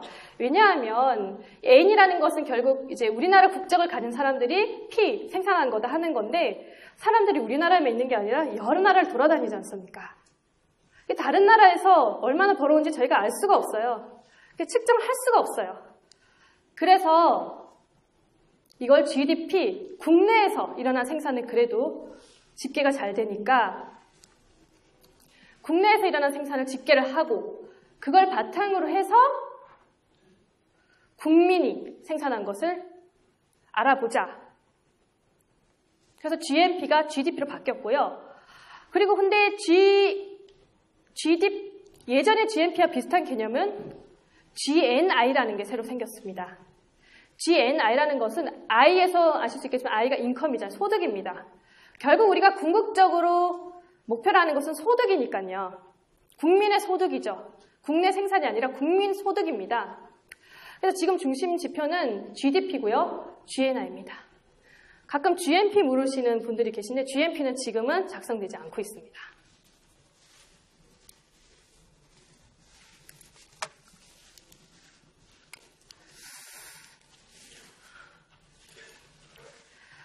예, 이제 국민소득통계 총량지표 말씀드린데요. 여기서는 이제 이걸 하나하나 다 말씀드리기는 좀 그럴 것 같고, 총량지표를 어떻게 읽는지 한번 원칙을 말씀드릴게요. 국민 총소득 제가 방금 말씀드렸는데 거기서 이제 국민 순소득이라는 걸 구한다라고 말씀드렸는데 아까 고정자본 소모라는 것이 사실은 빠지는 게 어떤 분석의 틀에서는 맞다라고 말씀드렸어요. 근데 이제 고정자본 소모 자체가 좀 정확하지 않기 때문에 저희가 그걸 다 끌어안고 보는 걸로 이렇게 발전되어 왔고 지금도 결국 고정자본 소모가 다 포함된 지표가 중심 지표인데요. 그래도 고정자본 소모를 빼서 보자 하는 게 국민 순소득입니다. 결국 GNI에서 고정자본 소모를 빼고 보는 겁니다. 그 다음에 처분 가능 소득은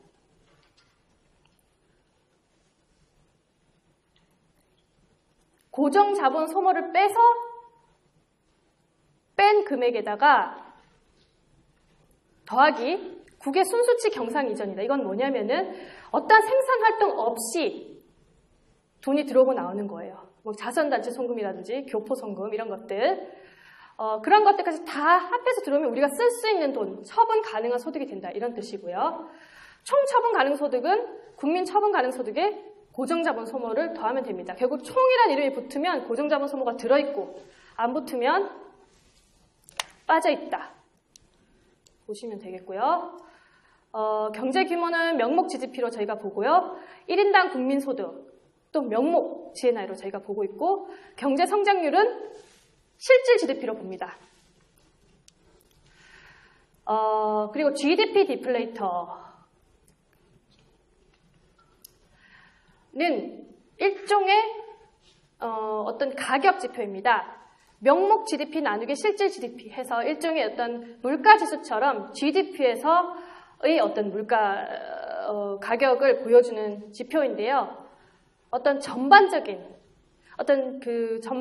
가격의 흐름을 보여주고 소비자 물가 지수 이제 CPI 같은 소비자 물가 지수와 PPI 생산자 물가 지수 뭐 이런 지표들 들어보셨을 텐데요. 이런 지표들은 소비 단계 또는 생산 단계 혹은 수출입 단계 각각의 단계에서 적용되는 물가만을 보여줄 뿐이지 우리 경제의 총체적인 물가 수준을 보여준 데는 한계가 있다. 그런데 이제 GDP 디플레이터 같은 경우는 그러한 모든 부분을 다 고려했기 때문에 모든 저희 경제 활동에서 발생하는 어떤 가격의 흐름을 보여준다. 라는 것을 기억해 주시면 좋겠고요. 그 다음에 잠재 성장률과 GDP 갭을 제가 지금 여기 적어놨는데 이건 통계는 아닙니다. 통계는 아니니까 잠재 성장률이 얼마예요? 물어보시면 제가 대답을 해드릴 수가 없어요. 통계가 아니고 일종의 추정하는 겁니다. 우리 경제의 어떤 여기 읽어보시면 우리 경제의 모든 생산 요소를 다 활용을 했을 때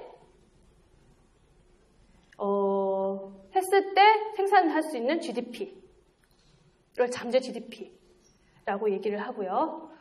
잠재 GDP에 있을 때 완전 고용 수준이다 라고 얘기를 합니다. 그럼 GDP 갭은 뭐냐면은 실제 GDP와 잠재 GDP의 차이를 볼 수 있죠. 그래서 이제 밑에 내용들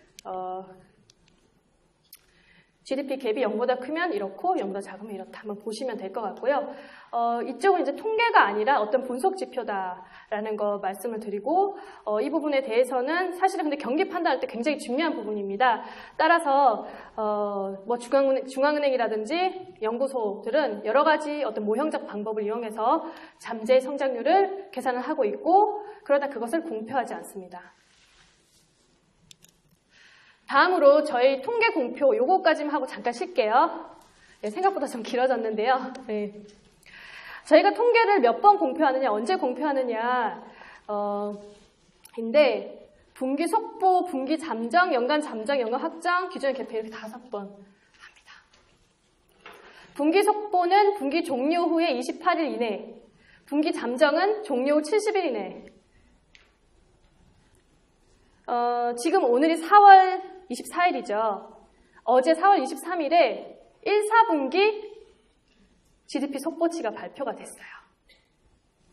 1, 4분기 종료가 3월 31일이잖아요. 그러면 4월 28일, 실제로는 28일보다 더 빨리 25일 이내에 보통 발표를 해요. 그래서 28일 이내에 발표를 하게 되어 있고, 그런데 분기 속보를 발표하고 나서 다시 그 뒤에 자료가 많이 들어옵니다.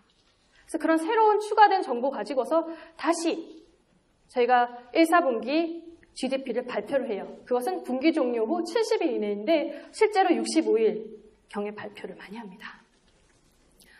그렇게 1분기, 2분기, 3분기, 4분기 다 발표하고 나서 2015년 연간 통계는 언제 발표하냐면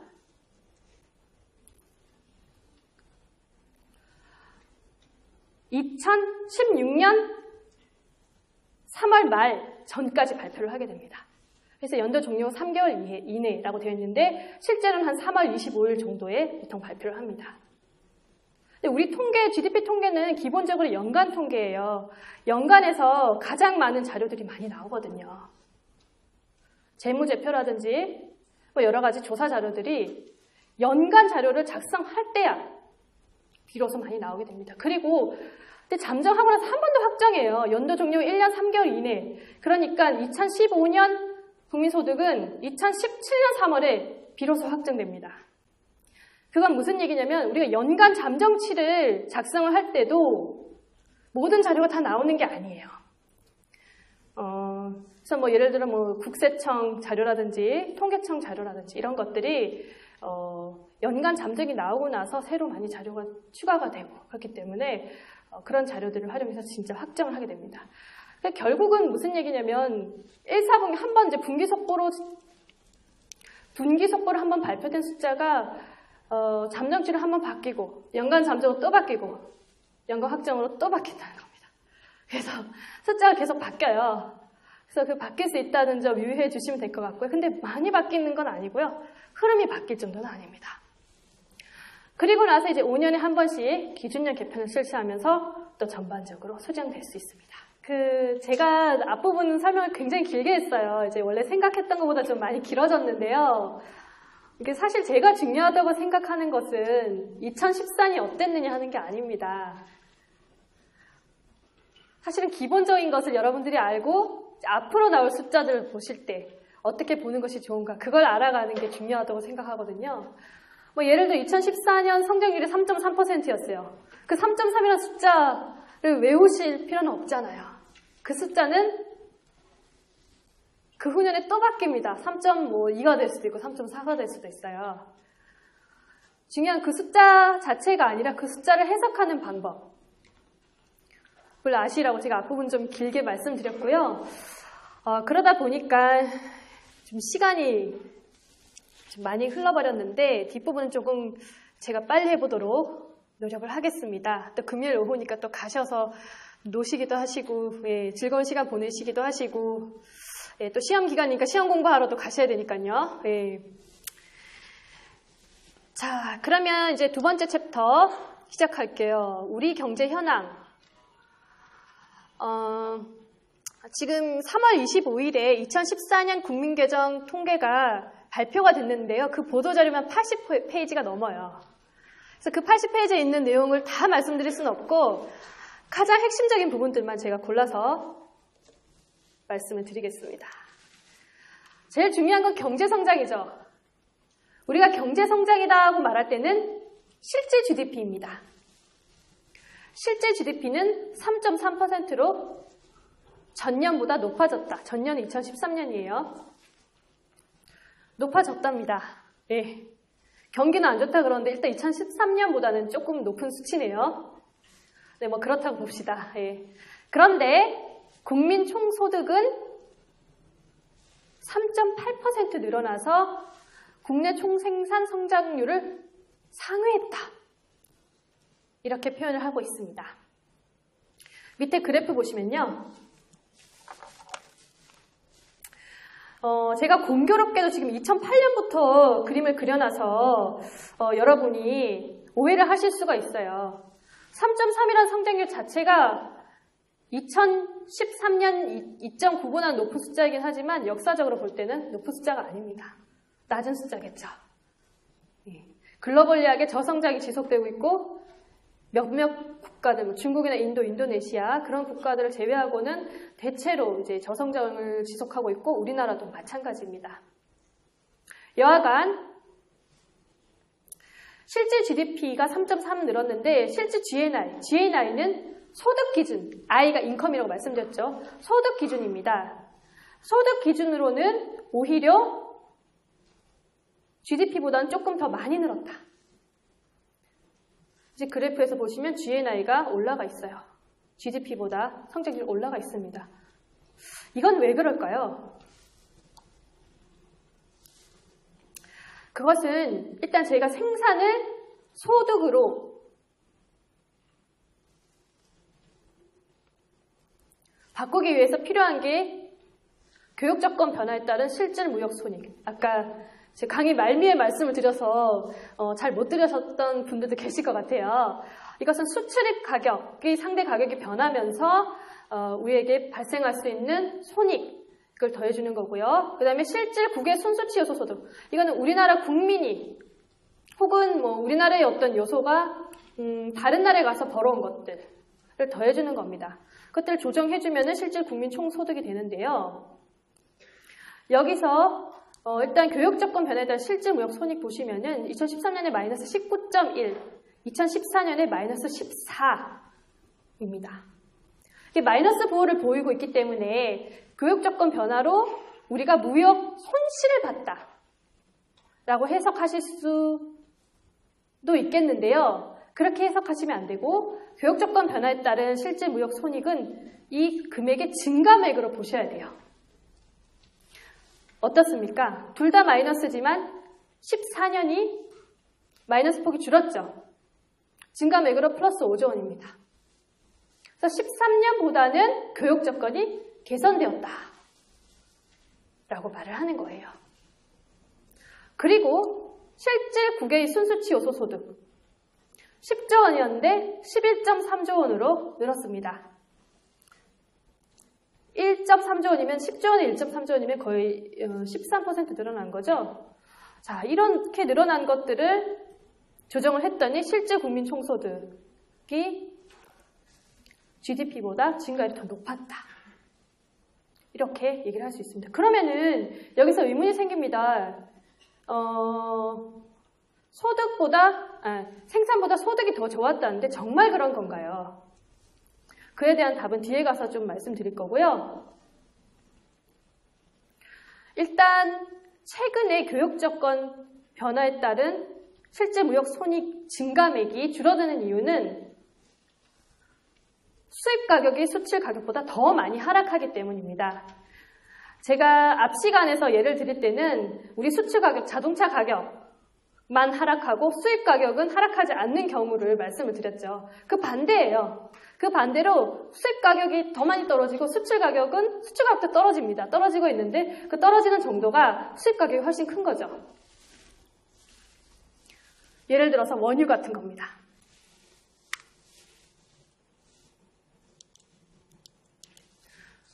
자, 그럼 이제 분기별 경제 성장률로 넘어갈게요. 방금 제가 말씀드리면서 일단 2013년보다 2014년 연간 성장률이 2.9에서 3.3으로 올라갔다고 말씀드렸잖아요. 그런데 이걸 분기로 쪼개볼게요. 분기를 볼 때, 자, 요즘 표의 숫자가 잘 안 보실 수도 있는데, 분기 성장률은 계절 조정 전기비로 제가 본다고 앞에서 말씀드렸습니다. 1.1, 0.5, 0.8, 0.3씩 성장을 했습니다. 그림 보시면은 어떤 느낌이 듭니까? 연간으로는 좋아진 것 같은데 그게 1분기에 좋았고요. 2분기에는 여러분들 다 아시다시피 비극이 있었지요. 그 영향으로 성장률이 떨어졌고요. 3분기는 어떤 2분기에 대한 기저효과, 반작용 등으로 조금 올라갔으나 4분기 어떻습니까? 떨어졌죠.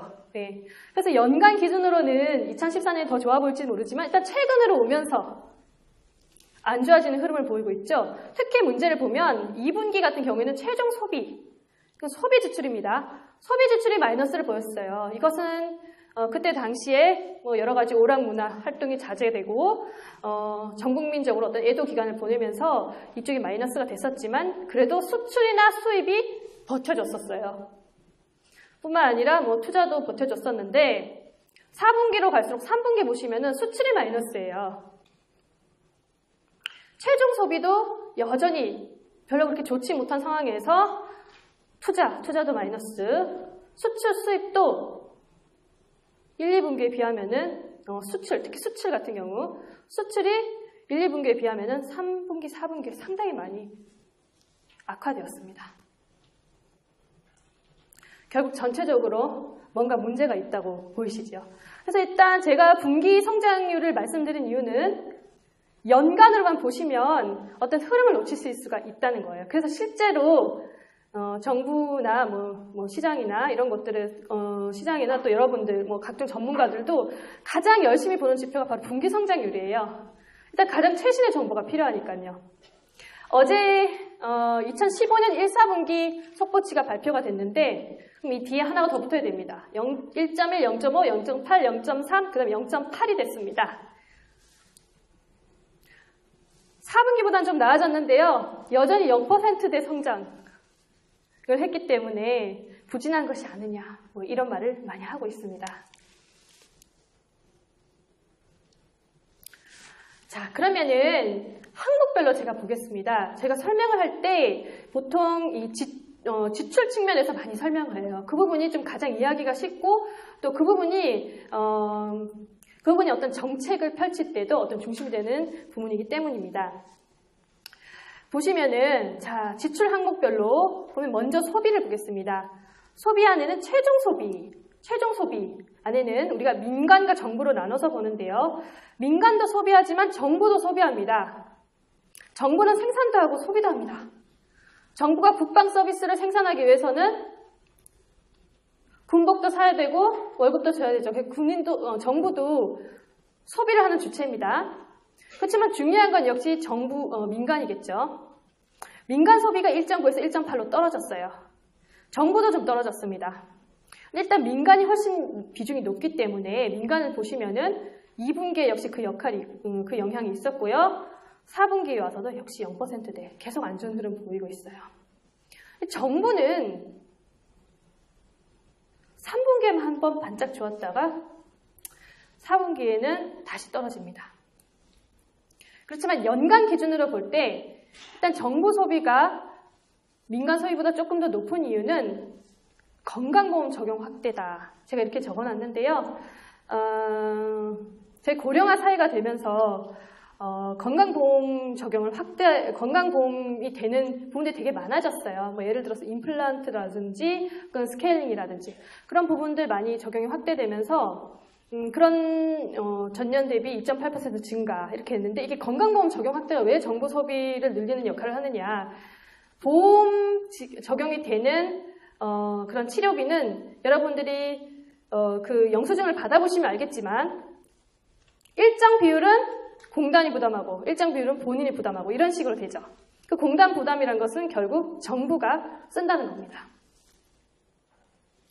그리고 민간 소비는 2, 4분기에 세월호 사고가 있었고 그리고 단통법 많이 아시죠? 단말기통법이 이제 10월 1일에 이제 4분기에 실시가 되고 그리고 통신사 영업정지도 여러 번 있었는데 주로 이제 1, 2분기에 2분기에 특히 이제 주요 모 S사 영업정지가 있었고요. 이런 것들이 어떤 통신 소비 쪽을 많이 위축시켰습니다. 실제로 이제 민간 소비 한 3.5% 정도가 통신 장비라든지 통신 서비스, 우리 통신 요금 같은 거 있잖아요. 그게 한 3.5% 되는데 그 부분이 단통법이나 어떤 이런 영향을 조금 받았다 이렇게 보고 있고요. 그리고 특히 4, 4분기에 이렇게 안 좋았던 이유 중에 또 하나로 얘기하는 게 윤달 효과가 있었습니다. 윤달 효과라는 게 뭐냐면 이게 10월 말부터 한 11월 말 정도까지 있었는데 그때 결혼을 하면 안 된대요. 그래서 이제 각종 예식 산업이라든지 혹은 결혼할 때 이제 쓰는 미용 서비스, 이런 것들, 그런 것들이 큰 폭 감소했다고 합니다. 근데 그보다 더 중요한 것은 전반적으로 소비 심리가 부진한다 하시겠죠. 이런 요인들은 어떻게 보면 불규칙 요인입니다. 하지만 우리 전체적으로 봤을 때 이렇게 소비가 이런 불규칙 요인이 있음에도 불구하고 전체적으로 어떤 경기에 대한 확신이 있고 소비 여력이 된다면 소비를 많이 할 텐데 계속 낮은 흐름을 보이는 것은 전반적으로 소비 심리가 부진하기 때문이 아닌가 이렇게 많이 해석을 하고 있죠. 자, 그 다음에 고정투자라는 용어를 저희가 쓰고 있는데요. 그러니까 투자에는 건설과 설비와 지식재산 생산물 투자와 재고까지 있다고 말씀드렸어요. 근데 재고를 뺀 나머지를 고정투자라고 합니다. 고정투자는 건설투자 증가세가 둔화됐으나 설비투자가 증가로 돌아서 3.1 증가라고 되어 있습니다. 건설은 2009년 이후로 계속 토목건설 같은 경우는 계속 부진해요. 4대강 사업이 끝나고 나서 계속 부진하고요. 또 2013년 경우에는 아파트를 중심으로 한 주거형 건물 건설 투자가 상당히 많이 일어났습니다. 거의 20% 가까이 늘었었는데요. 그게 2014년에는 줄어든 건 아닌데 늘어나는 증가폭이 많이 감소했습니다. 따라서 건설 투자를 보시면 2013년 5.5에서 2014년 1.0으로 폭이 많이 줄었습니다. 특히 보시면 1, 2, 3, 4분기 나눠서 보시면 4분기가 특히 많이 줄었는데요. 특히 4분기 같은 경우에는 이 토목, 건물도 많이 줄었지만 이 건설 쪽은 정부가 차지하는 비중이 생각보다 높은데 이런 뉴스 보신 적 있으셨을 거예요. 정부 세수 결손이 사상 최대였다. 이런 말씀 들으셨죠? 정부가 세수가 부족해서 어떤 이런 토목 사업이나 이런 쪽에 투자를 많이 할 수 없었습니다. 그래서 4분기 숫자가 좀 부진하게 나왔고요. 그 다음에 설비투자. 건설투자, 설비투자, 지식재산 생산물 투자의 비중은 5대 3대 2입니다. 건설투자가 제일 많고요. 그 다음이 설비투자인데 설비투자는 제가 아까 말씀드리기를 여러 가지 생산설비, 공장이라든지 거기에 어떤 생산시설 같은 거에 이제 이루어지는 투자를 설비투자라고 말씀드렸는데요. 설비투자는 2013년 마이너스 0.8에서 2014년 5.8로 좋아졌습니다. 숫자만 보면 좋아졌어요.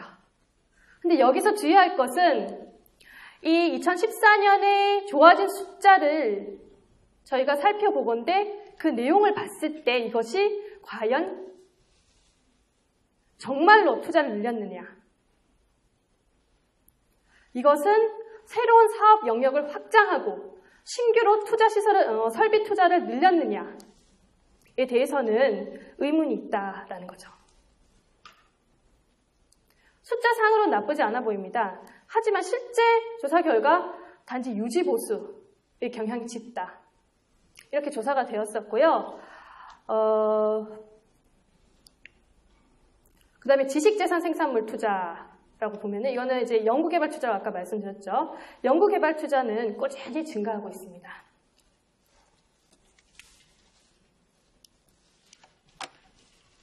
그 다음에 수출 수입 말씀드릴게요. 지금 수출이 안 좋다 하는데 수출 증가율이 정말로 4.3에서 2.8 줄었습니다.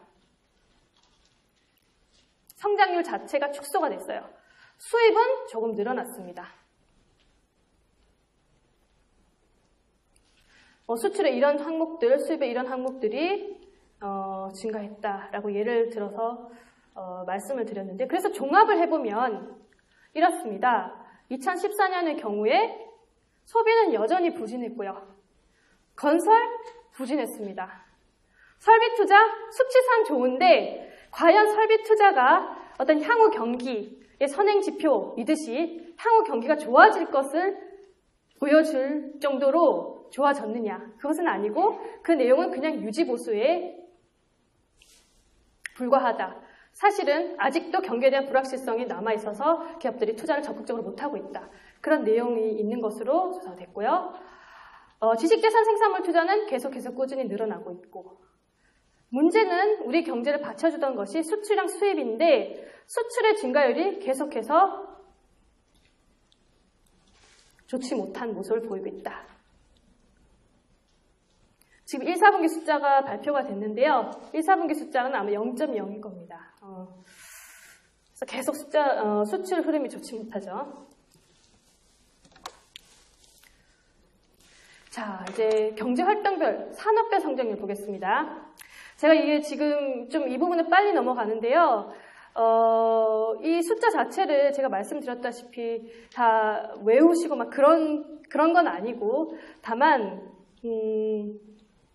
어떻게 읽으시면 되는지 그 팁을 좀 알려드리는 겁니다. 그래서 아마 돌아가셔서 한번 다시 보시면은, 아실 수 있을 겁니다. 자, 산업별로 일단 보시면 농림업이 2013년에서 2014년 좀 줄었고요. 광업도 줄었습니다. 제조업은 물량 기준으로는 줄지는 않았는데요. 전기가스도 늘어났고 건설업 부진했고요. 건설 투자랑 거의 쌍둥이입니다. 건설 투자가 부진했던 것처럼 건설업도 부진합니다.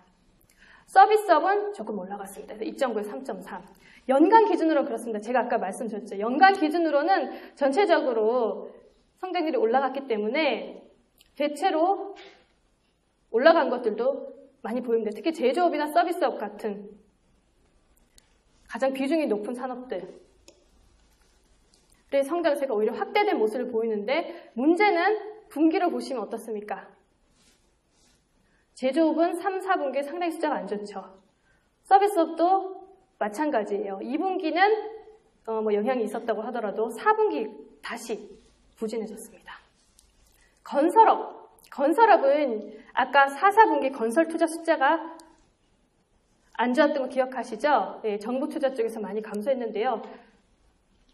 생산 측면에서 본 건설업도 마찬가지로 감소했습니다.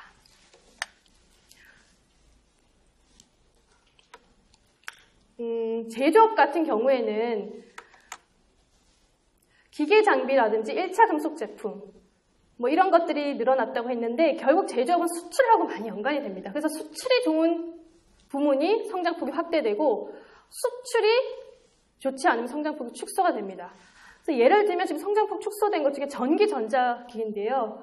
우리 그 제조업 업체 중에 가장 큰 S전자 같은 경우에 여러 가지 이유가 있었죠. 작년 3, 4분기에 아마 저점, 이제 영업이익이 아마 가장 적었었고, 영업이익이 저점이었고요. 4분기 돼서 조금 좋아지긴 했지만, 시장에서 예상하던 바보다 훨씬 부진했었기 때문에 그때 아마 어닝 쇼크 같은 게 있었을 겁니다. 그래서 아마 3, 4분기가 보면 거의 저점이에요. 네. 그래서 연간 기준으로 일단 4.0 성장했습니다. 서비스업 보겠습니다. 서비스업은 서비스업이라는 이름 하나로 다 합해져 있지만 그 밑에는 이렇게 여러 가지 산업들이 나눠져 있는데요.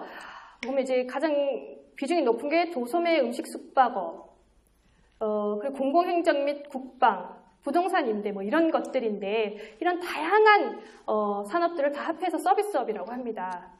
그럼 이 서비스업 중에서 좋았던 건 뭐냐면 금융보험, 보건사회복지, 문화기타 이런 것들인데요.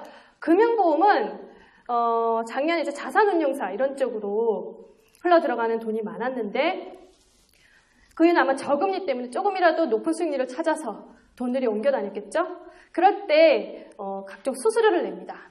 그런 수수료 수입들 쪽에서 증가해서 금융보험업이 성장이 확대됐고요. 보건사회복지는 말씀 안 드려도 될 것 같아요. 의료비 지출이 계속해서 확대되고 있고요.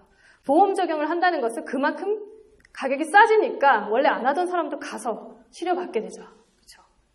보건사회복지는 계속 증가합니다.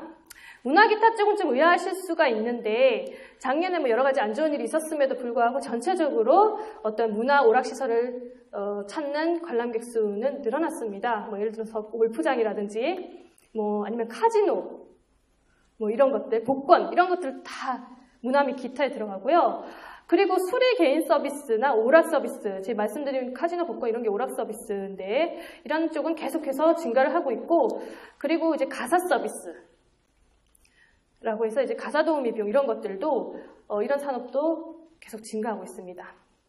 그렇지만 소비 심리 위축의 영향을 가장 크게 받는 도소매 음식 숙박업 같은 경우는 성장세가 둔화가 됐습니다.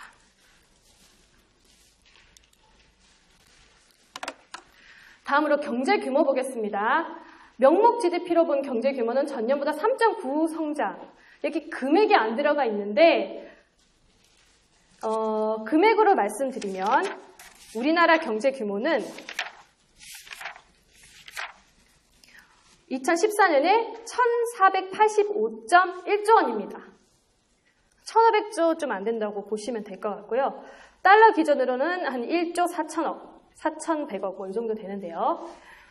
명목 GDP로 봤을 때는 이 규모가 3.9% 성장했는데 이걸 달러 기준으로 바꾸니까 8.0이 됩니다. 이건 왜 그렇습니까? 원달러 환율이 하락했기 때문이죠. 그 얘기는 원화가 강해졌기 때문입니다. 원화가 절상이 되었기 때문에 달러 기준으로 봤을 때는 증가율이 원화 기준 명목 GDP 증가율보다 더 높은 겁니다. GNI도 마찬가지입니다. GNI도 달러 기준으로는 8.1 증가했는데 이게 원화 기준으로 4.0 증가한 것보다 더 많이 증가했습니다. 자, 여기서 명목 GNI가 달러 기준으로 8.1이나 증가했다라는 것에서 느낄 수 있듯이 1인당 GNI가 28,000달러가 됐습니다. 지금 밑에 이 1인당 GNI가 작년보다 7.6% 증가했는데요. 이 증가 요인 분석을 제가 해놨는데 지금 오늘 좀 시간이 많이 늦어져서 자세한 설명을 못 드리겠네요. 좀 아쉽습니다. 그래서 보시면 아시겠지만 일단 제일 중요한 것은 당연히 GDP 성장하는 게 가장 큰 영향을 미쳤고요. 그런데 환율 때문에 환율 3.8% 또 큰 영향을 미쳤다. 이거 기억하시면 될 것 같고요. 다음으로 1인당 가계 총처분 가능 소득 그걸 말씀드리는데 이건 왜 중요하냐면 방금 1인당 GNI가 28,000달러 넘는다고 말씀드렸잖아요. 근데 이 금액이 너무나 높다라고 항의하시는 분들이 많으세요. 1인당 GNI가 28,000달러면 만약에 4명이 한 가구다라고 하면은 한 가구당 소득이 한 1억 2천 정도 원화로 1억 2천 원 정도 되는데 1억 2천만 원 정도 되는데 그게 너무 높은 것 아니냐? 한국은행에서 숫자를 부풀린 거 아니냐? 이렇게 항의하시는 분들이 많으세요. 근데 그거는 이렇습니다. 제가 앞에서 GDP는 모든 경제 주체, 국민 계정은 모든 경제 주체들의 경제 활동 결과를 기록했다고 말씀드렸죠. 거기는 가계도 있고 기업도 있고 정부도 있어요. 그래서 28,000달러라는 것은 가계와 기업과 정부가 벌어들인 모든 것이 다 들어가 있는 거예요. 그래서 그렇게 높은 거고요. 만약에 가계가 실제로 가져간 금액이 궁금하다 하면은 그것은 바로 1인당 PGDI를 보시면 되겠습니다. 1인당 PGDI 보시면 15,786달러였다고 합니다. 그래서 전년보다 7.4% 증가했다 하는데요. 한 15,786달러이면은 4인 가구 연간 소득이 한 6,600만 원, 700만 원 그 정도 됩니다. 예. 그 정도는 조금 아까 28,000달러보다는 조금 더 현실감 있게 느껴지시죠? 네. 생산 구조 보겠습니다. 이거는 2014년의 숫자를 외우실 필요는 없지만 어느 정도 우리나라의 경제 부문 중에서 부문이 어느 정도의 영향력이 있는가 그거 확인하시는 데 쓰시면 될 것 같고요. 농림어업이 굉장히 적고요. 그다음에 광업이 0.2%, 제조업이 30.3%, 제조업이 단일 부문으로는 가장 비중이 높습니다. 건설업이 5% 조금 안 되고요. 서비스업은 59.4%라고 되어 있는데 그 밑에는 하위로 여러 가지 산업이 있어요. 그래서 도소매 음식 숙박업이 한 11% 정도, 부동산 임대업 이런 건 한 8% 정도 이렇게 밑에 하위 산업들이 다 합해서 서비스업이 한 60% 좀 안 된다. 이거 보시면 될 것 같고요. 그 다음에 지출구조 보시면은 지출구조에서 중요한 거는 민간 소비 비중이 GDP 반이나 된다. 이거 기억하시면 될 것 같고요. 수출 수입 비중이 보시면 2014년에 수출 비중과 수입 비중이 줄었습니다. 그 수출 비중과 수입 비중을 합해서 우리가 수출입의 대-GNI 비중이라고 그렇게 표현을 하는데요. 그 비중 자체는 줄었어요. 줄었는데 수출에서 수입을 뺀 순수출로 봤을 때는 비중이 좀 늘어났습니다.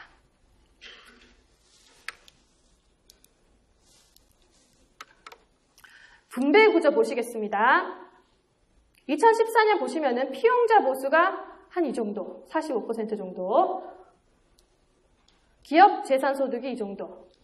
고정자본 소모가 20% 좀 안 되고, 생산 수입세, 해외에서 받은 유학생 송금 같은 경상 이전은 오히려 마이너스입니다. 이건 지급이 더 많았다는 얘기죠.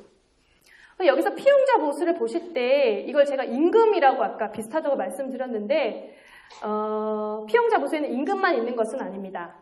예를 들면 고용주가 대신 내주는 각종 사회부담금, 국민연금이라든지 아니면 복리후생비 이런 것들이 다 포함이 되어 있어요. 그런 것들까지 다 합해서 더 넓은 개념의 임금인 거죠. 합해서 44.5%입니다. 2013년보다 조금 늘어났네요.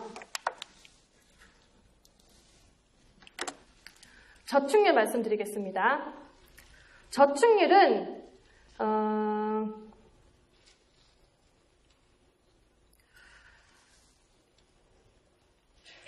여기서 중요한 것은 가계부문이 0.4% 저축률 자체가 늘어났는데 그게 특히 가계부문이 늘어나서 올라갔다 라는 점인데요. 저축률을 어떻게 구하느냐면 저축률이라는 것은 아까 GNDI라는 거 말씀드렸어요. GNDI라는 것은 국민 총처분 가능 소득, 쓸 수 있는 소득이라고 말씀드렸습니다. 그럼 총처분 가능 소득에서 지출, 소비 지출한 걸 빼면 그게 바로 저축이 되겠죠. 총 저축률은 그렇게 구하는 겁니다. 그렇게 구한 저축률이 올라갔는데 이게 민간 부분이 올라갔고 민간 부분 중에서도 가계 쪽이 올라갔다. 는 겁니다. 그리고 여기 밑에 보면 가계 순저축률. 우리가 보통 저축률이라고 할 때 중심 지표는 가계 순저축률입니다. 총 저축률이 아니라 순저축률이에요. 그래서 중심 지표는 이 6.1 이 숫자입니다. 순저축률도 마찬가지로 4.9에서 6.1로 올라갔습니다. 순저축률과 총저축률의 차이는 고정자본 소모라고 제가 말씀드렸죠. 가계 순저축률 보면 2014년이 조금 올라가긴 했지만 굉장히 역사적으로 낮은 수준을 최근에 유지하고 있었습니다. 그래서 가계저축률이 낮아서 큰 문제다. 향후 투자의 어떤 저해 요소이다. 이런 얘기가 많았는데요. 2014년에 조금 올라감으로써 약간 나아지긴 했지만 이게 저축률이 또 올라가는 것만 좋은가? 거기에 대해서는 또 이제 평가, 어떤 사람 어떻게 평가하느냐에 따라서 또 달라질 수 있겠습니다. 일단 첫째는 저축률이 너무 낮은 것보다는 그래도 저축을 좀 하는 게 낫겠죠. 두 번째는 이 저축률이 올라가는 것이 가계의 소비 심리가 위축이 돼서 버는 것이 없는데 긴축을 해서 그러니까 소득이 많이 늘어난 것도 아닌데 거기다 긴축을 더 많이 해서 저축률이 높아졌다. 그러면 그게 과연 좋기만 한 걸까요? 근 해석에 따라 달렸습니다. 분배 구조 보겠습니다. 아까 말씀드렸고요. 가계순환 번수였고, 자 여기까지 말씀드리고 이제 주요 특징 제가 간단하게 말씀을 드릴게요.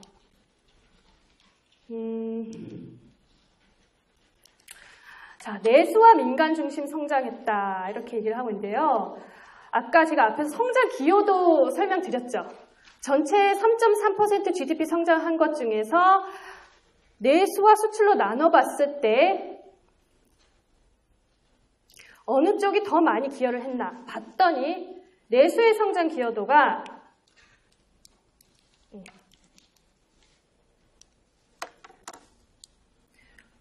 2.8로 올라갔습니다. 여기서 내수란 뭐냐? 수출이랑 수입 뺀 거예요. 뭐냐면 최종 소비랑 투자를 더한 겁니다.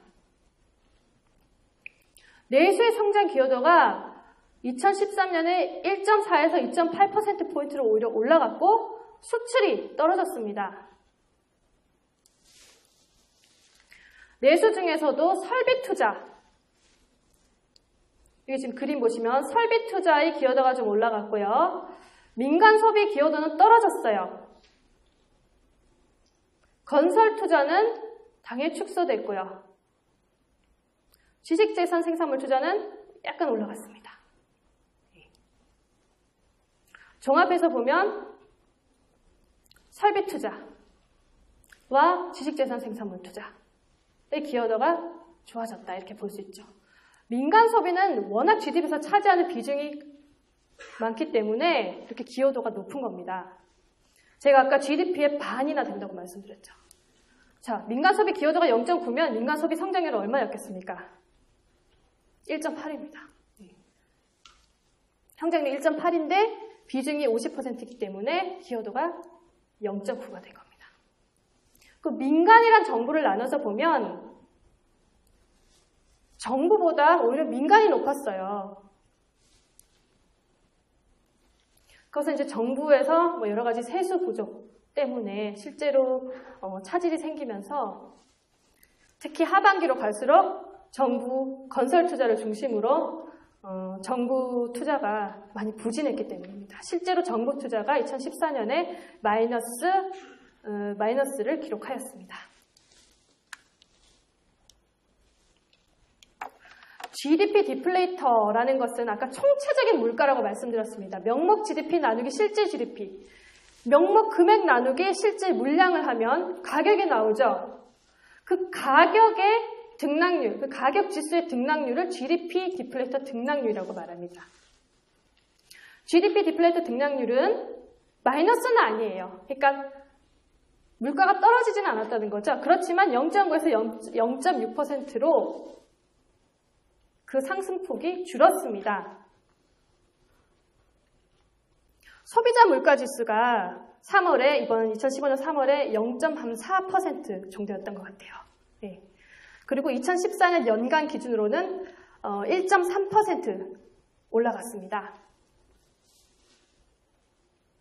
올해 들어서도 계속해서 물가가 떨어지고 있죠. 이런 이 GDP 디플레이터를 왜 보여드리냐면 이런 우리 그 기사에서 여러분 D의 공포, 디플레이션 공포 이런 말 많이 들어보셨을 거예요. 물가가 하락하는 것은 여러 요인이 있지만 공급 측면에서 갑자기 생산이 많이 된다든지 그렇게 해서 물가가 떨어질 수도 있고 혹은 수요가 부진해서 물가 상승률이 굉장히 제한적일 수 있어요. 그 지금 상황이 어떤 상황이냐, 수요가 부족한 상황이 아닌가, 소비 심리도 위축되어 있고 설비 투자도 잘 안 되고 그런 상황이 아닌가 하고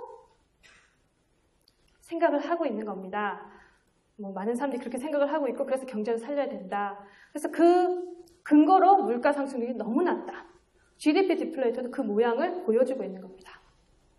민간 소비 디플레이터는 1.1인데 아까 소비자 물가 상승률이 2014년에 1.3이라고 말씀드렸어요. 거의 비슷합니다. 근데 지금 문제는 가장 많이 떨어진 데가 어디냐면 설비 투자, 수출, 수입 이런 쪽인데요. 주로 수출 쪽 물가가 많이 떨어지면서 전체적으로 2014년 GDP 디플레이터가 하락을 했습니다. 산업별로 봤을 때도 제조, 수출 영향을 가장 많이 받는 산업의 디플레이터가 떨어졌습니다. 이것은 등락률 자체가 마이너스로 간 겁니다. 설비 투자나 수출도 마찬가지고요.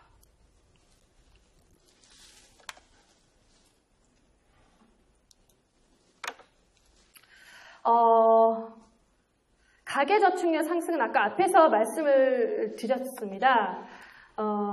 기업저축률은 전년과 비슷한데 가계 순저축률은 2013년 4.9에서 2014년 6.1로 올라갔는데 그것은 소비, 자, 소득 증가율은 4.6. 소득 증가율이 소비보다 더 큰 폭 늘어나서 상승했다.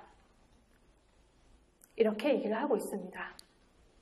그러니까 근데 저축률이 올라가는 것의 어떤 그 의미에 대해서는 아까 말씀드렸죠.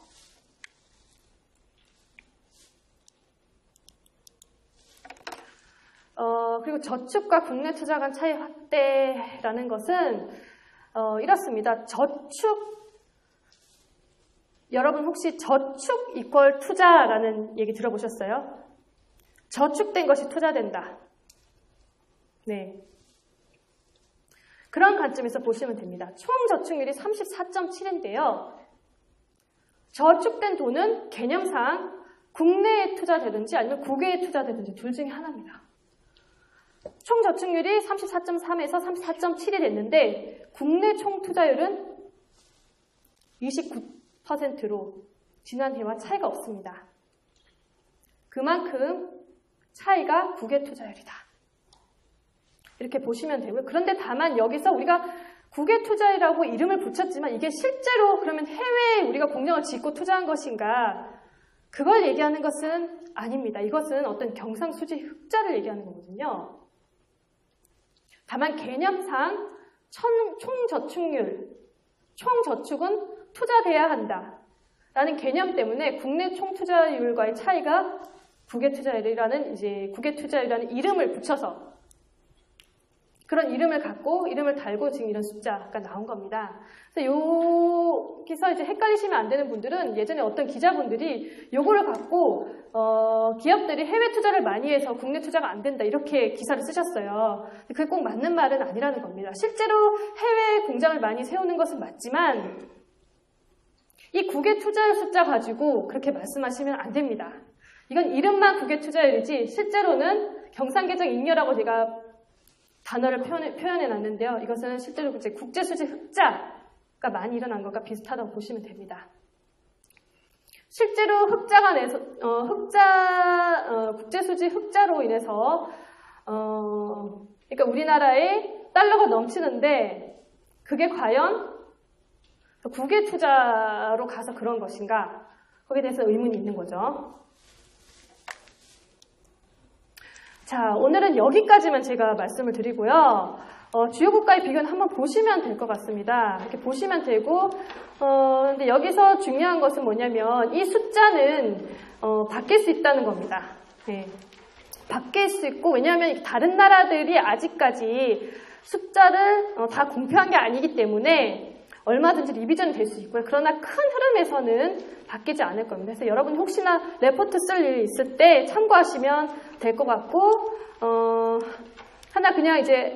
한번 보실 내용은 우리나라의 PGDR 비율이 OECD 평균을 하회하고 있다. 가계로 가는 부분이 선진국들에 비해 좀 적다. 이 부분 그냥 한번 알아두시면 좋을 것 같고요. 네. 그렇습니다. 네. 가계저축률. 고요. 용어는 참고하시면 될 것 같습니다. 예. 긴 시간 정말 고생 많으셨습니다. 오늘 상당히 이제 날씨도 좋은데 오셔서, 조금이나마 이제 얻어 가실 수 있었으면 좋겠다는 욕심에 제가, 시간을 넘겨버렸는데요. 혹시나 궁금한 점 있으면 연락 주시고요. 그리고 이제 강의 자료에서 변경된 부분은 인터넷에 올라와 있습니다. 그거 참고하시면 되겠습니다. 수고 많으셨습니다. 수고 많으셨습니다.